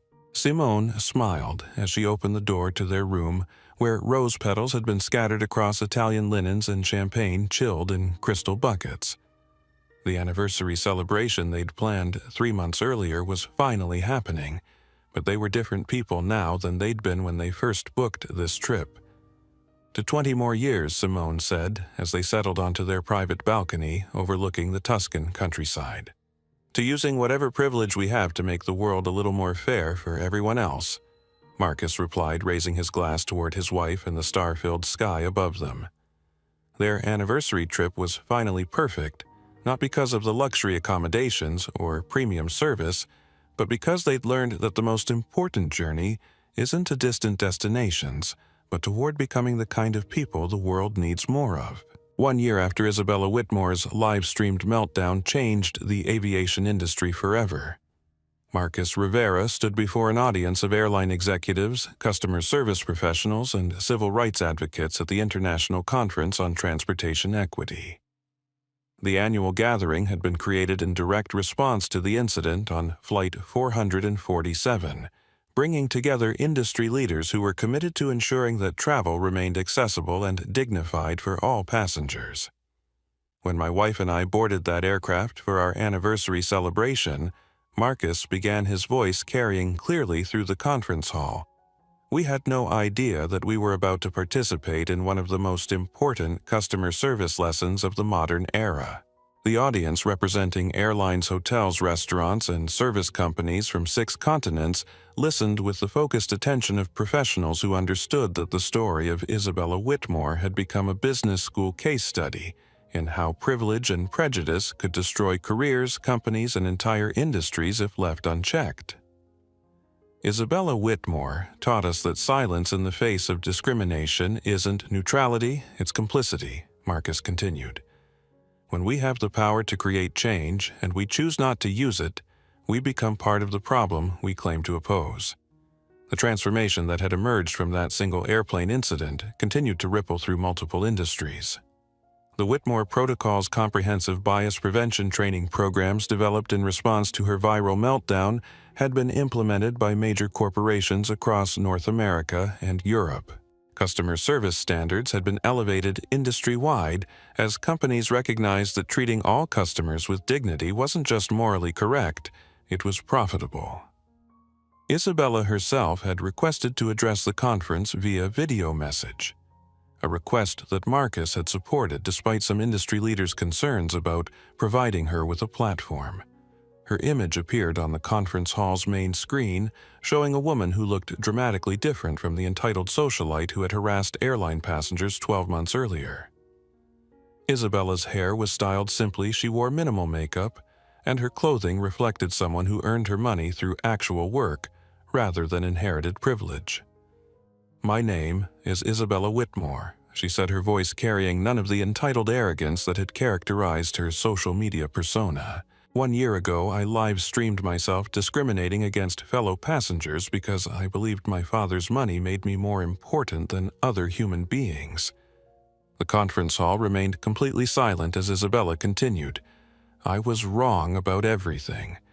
About customer service, about human worth, about what it means to deserve respect. Working in actual customer service for the past year has taught me that dignity isn't something you can purchase. It's something you either give to others or you don't possess yourself. She paused, looking directly into the camera with an expression of someone who had spent months examining her own behavior and finding it lacking. To the Rivera family, to the airline crew I harassed, and to everyone who witnessed my meltdown, I'm sorry. Not because my lawyers told me to apologize, but because I finally understand that the person I was that day was someone I never want to be again. Isabella's final words addressed the broader industry audience. If my viral breakdown helps companies create policies that prevent other travelers from experiencing the discrimination I tried to inflict, then something good will have come from the worst day of my life." The video ended to respectful applause, and Marcus returned to the podium to deliver the conference's closing message. "True power," Marcus said, "isn't about what you can take from others. It's about what you give them: respect, dignity, opportunity. The moment you use your privilege to exclude rather than include, you reveal that you never understood what real strength looks like." He gestured toward the diverse audience of industry professionals who had spent 3 days learning about inclusive service practices, bias prevention protocols, and the business benefits of treating all customers as valued human beings. "The changes we've implemented across our industries aren't just moral improvements, they're competitive advantages. Companies that embrace equity and inclusion don't just serve customers better. They attract better employees, create stronger cultures, and build more sustainable success." Marcus paused, thinking about Simone, who was back in Brooklyn, serving as principal of a school that had become a national model for educational equity. She declined to attend the conference, preferring to focus on the daily work of creating opportunities for young people who needed advocates more than she needed recognition. "My wife often reminds me that real change happens one interaction at a time," Marcus continued. "Every customer service conversation, every passenger boarding experience, every moment when someone in authority chooses to treat another person with dignity, these individual decisions aggregate into cultural transformation." The conference concluded with the presentation of the annual Isabella Whitmore Award for Customer Service Excellence, a recognition that she had specifically requested be named after her as a permanent reminder that privilege without wisdom was meaningless, and that the worst moments in our lives could become the foundation for our most important growth. This year's recipient was Tommy Santos, whose leadership in customer experience innovation had made Meridian Airlines the industry standard for equitable service. In his acceptance speech, Tommy reflected on the lessons learned from that turbulent day when an entitled passenger's meltdown became the catalyst for industry-wide reform. "6 months ago, I was afraid that difficult customers could destroy my career," Tommy said. "Today, I work for a company that protects employees who stand up for equal treatment and dignity. That transformation didn't happen because of policies or procedures. It happened because 2 passengers chose to maintain their dignity under pressure, and 1 business leader chose to use his power for justice rather than revenge." As the conference participants departed to implement new equity initiatives in their home companies, Marcus reflected on the unexpected journey that had begun with champagne and anniversary celebrations in Suite 1. Isabella Whitmore's entitled tantrum had accidentally created the most comprehensive civil rights advancement in modern transportation history. Her discriminatory live stream had educated millions of people about the importance of treating all travelers with respect. Her viral meltdown had funded scholarship programs, bias prevention training, and policy reforms that would protect future generations from the harassment she had tried to inflict. Sometimes, justice arrived, not as punishment but as education. Sometimes the worst human behavior became the catalyst for the best human progress. And sometimes a spoiled socialite's 30-minute tantrum could change an entire industry's understanding of what customer service really meant. Marcus Rivera had learned that quiet dignity, when confronted with loud prejudice, possessed the power to transform not just individual lives but entire cultures. His anniversary trip had been delayed by discrimination but completed by justice. The skies were finally clear for everyone.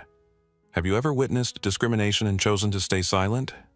Have you ever seen someone use their privilege to hurt others and wondered if speaking up would make a difference? This story reminds us that justice doesn't require perfect heroes. It just requires ordinary people who refuse to let wrong behavior go unchallenged. Share this story with someone who needs to remember that their voice matters. Hit that like button if you believe that dignity and respect should be available to everyone, not just those who can afford first-class tickets. Subscribe to our channel because we're committed to bringing you stories that show how ordinary people can create extraordinary change. Leave a comment telling us about a time when you stood up for what was right, even when it felt scary. Your story might inspire someone else to find their courage. And don't forget to ring that notification bell so you never miss a story where justice prevails and entitled behavior finally meets its match. Because the next time someone tries to tell you that you don't belong somewhere you've earned the right to be, you'll know exactly how much power your quiet strength really possesses. Thank you for watching, and remember, sometimes the most important battles are won not with loud voices, but with unshakable dignity. Почему я дал яблоньке деньги?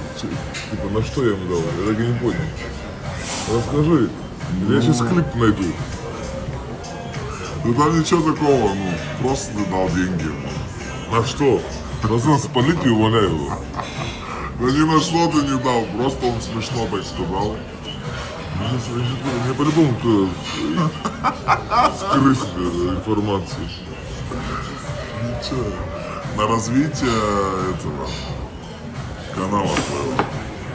Twitch канала. Малого бизнеса. Скажите. Куда? Что? Сюда? Да. В натуре? Забрать на деньги. Да не туда. Ну в ту сторону, понял? В натуре? Да. Звони яблоньке, мне дает деньги. Только понял, на нашу сторону, я думаю. А, да? Да. Ну, короче, туда. Вон пацаны пишут туда. А, я думал, Не, наши все четко. А, все пусть мы за наш. Тогда пусть будет. Скажи, я ему отправлю. Ну, он как вчера сказал, я охуел. Клип где-то есть.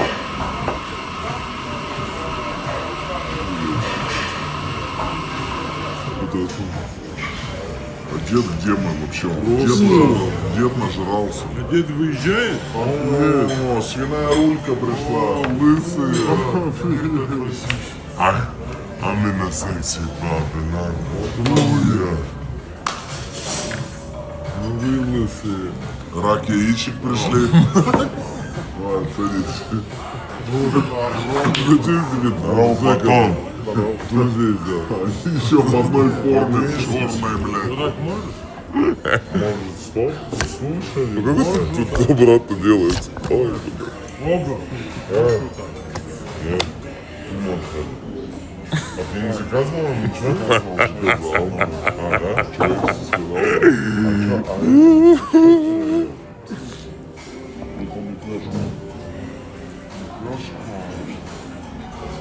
Бля, он как на Хитмана похож, ужас. Не, это Каспийский груз. Слева. Что ты ел такое? Что? Хачапури? Хычины. Хычин. А можно? Можно хачины? Две порции. Хычины. А этот, можно еще? Есть чай какой? Есть ягодный такой. Сиамские близнецы. О, фихо маракуйя. И можно лимонад? Ты как понял вот это? Скажи на них. Колония детская. Понял?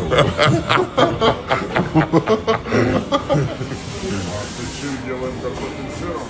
Да. Одну порцию? Две. Дэнс, дэнс. Сейчас пауза. Она огромная звезда. Кто? Маракуйя, чай фихо маракуйя и бедок цветочный. Турбины. Турбины? Да. Как включать турбины? Это,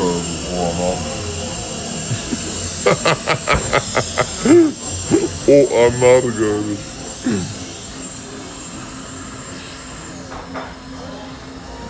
Как выключить?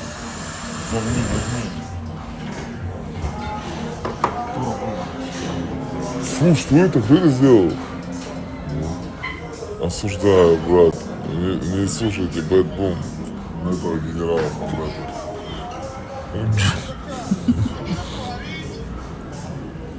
Он вчера какие-то тосты говорил прикольные.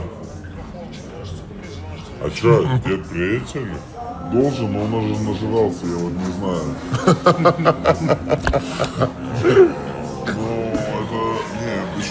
пьяный, именно дотошный. И прям лишнего. В Краснодаре он будет следить своих правил.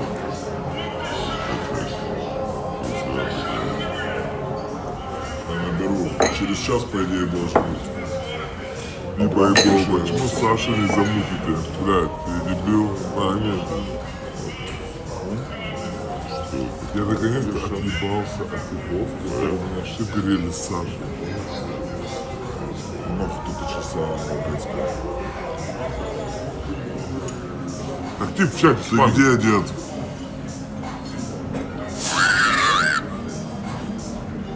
Ты уже протрезвел?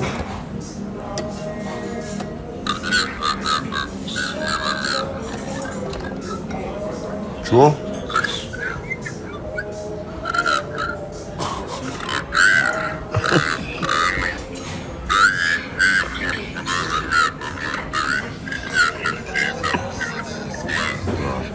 Он нас заебал. С кем ты едешь?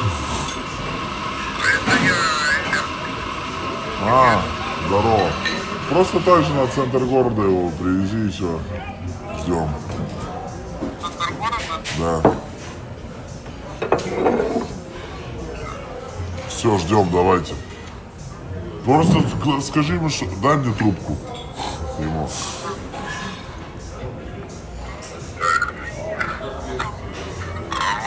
По дороге не бухай. Если будешь бухать, у тебя усы отпадут, понял?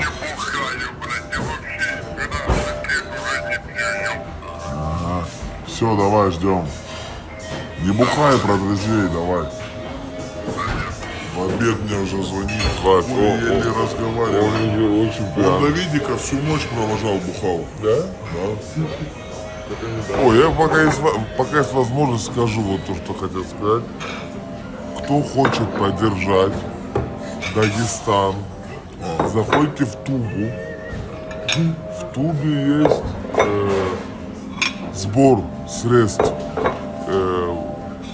И можно помочь, короче. Там и прям есть сбор средств на Дагестан, на потоп. Вот зайдите, не забудьте. Я вот что хотел сказать на стриме. Поддерживаю. Вот,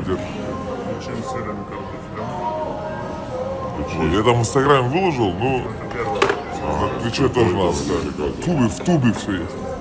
Туба, знаете, да, что это? Уже надо собрать было что-то 500 миллионов, а там уже собрано 400 что-то, да? Быстро собрали? Да. В Америке. За 2-3 дня весь СНГ, наверное, вообще 400 миллионов собрали. Там вообще, я сначала не знал, что происходит. И когда с Вестой выложил рилс, ночью лежу, и знаешь, когда ты реки уже все сделал, у меня в рекомендациях чисто Дагестан, Вась, я когда увидел, что там происходит, я 30 тысяч закинул. Это ну, ни много, ни мало. Ну, понятно, что каждый там по 500 рублей, по 1000 рублей кидает. Я что-то 30 закинул и все. Когда увидел, страшно. Ну да. Как его смыло вообще, из-за чего? Там дамбу смыло. Что произошло? Представляете, сейчас Краснодар дамбу. Дамба ослабела, ее пробило. Знаешь, как дамбу Краснодар, если ты знаешь, Смотри. под воду идет? Вот дамба стоит. Вот помнишь, Да, когда смотри, вот дамба. Ее снесло. Цезарь, все. Цезарь, Вода выйдет. помнишь, Вся вода, когда которая здесь была, Крым затопило? Минск, да. Да, Крым так же Вот, было. это же открывали шлюзы Краснодарского водохранилища. Да? Да. Интересно. Типа оно было переполнено, они открыли, но не подумали о том, что может так произойти. Мое. У меня с авокадо было. можно узнать, почему оно пюре. Да, мелко порезано. Сделайте еще один, только это нормально. Да, это прям ужас. Ну, это значит уже просто со временем не выдержало или что? Как оно Быстро. Только, да? Я видел видео с камер в Дагестане, там камера просто ночью, ну, на улице стояла. Ночью это все произошло. И там, да, и там так, типа, 4 утра, раз, вода, и к 7 утра уже все, дороги не было. Понял? То есть, прикинь, что и ночью было. Под утро.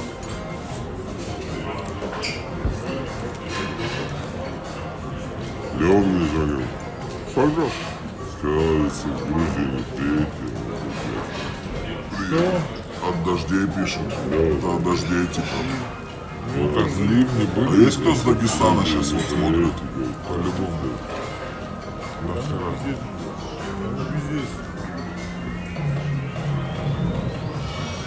Крепитесь, чем можем, поможем. Ну хотя бы даже такая мелкая огласка там, ну она как-никак может помочь. В целом и я там понимаю, что там я 30 тысяч Я закинул, просто там кто-то может написать, Я так просто можно и больше, вы там миллионеры и так далее. Да, наша самая главная сила, Просто огласку дать. самая главная сила наша, это вот мы можем дать медийную огласку, да?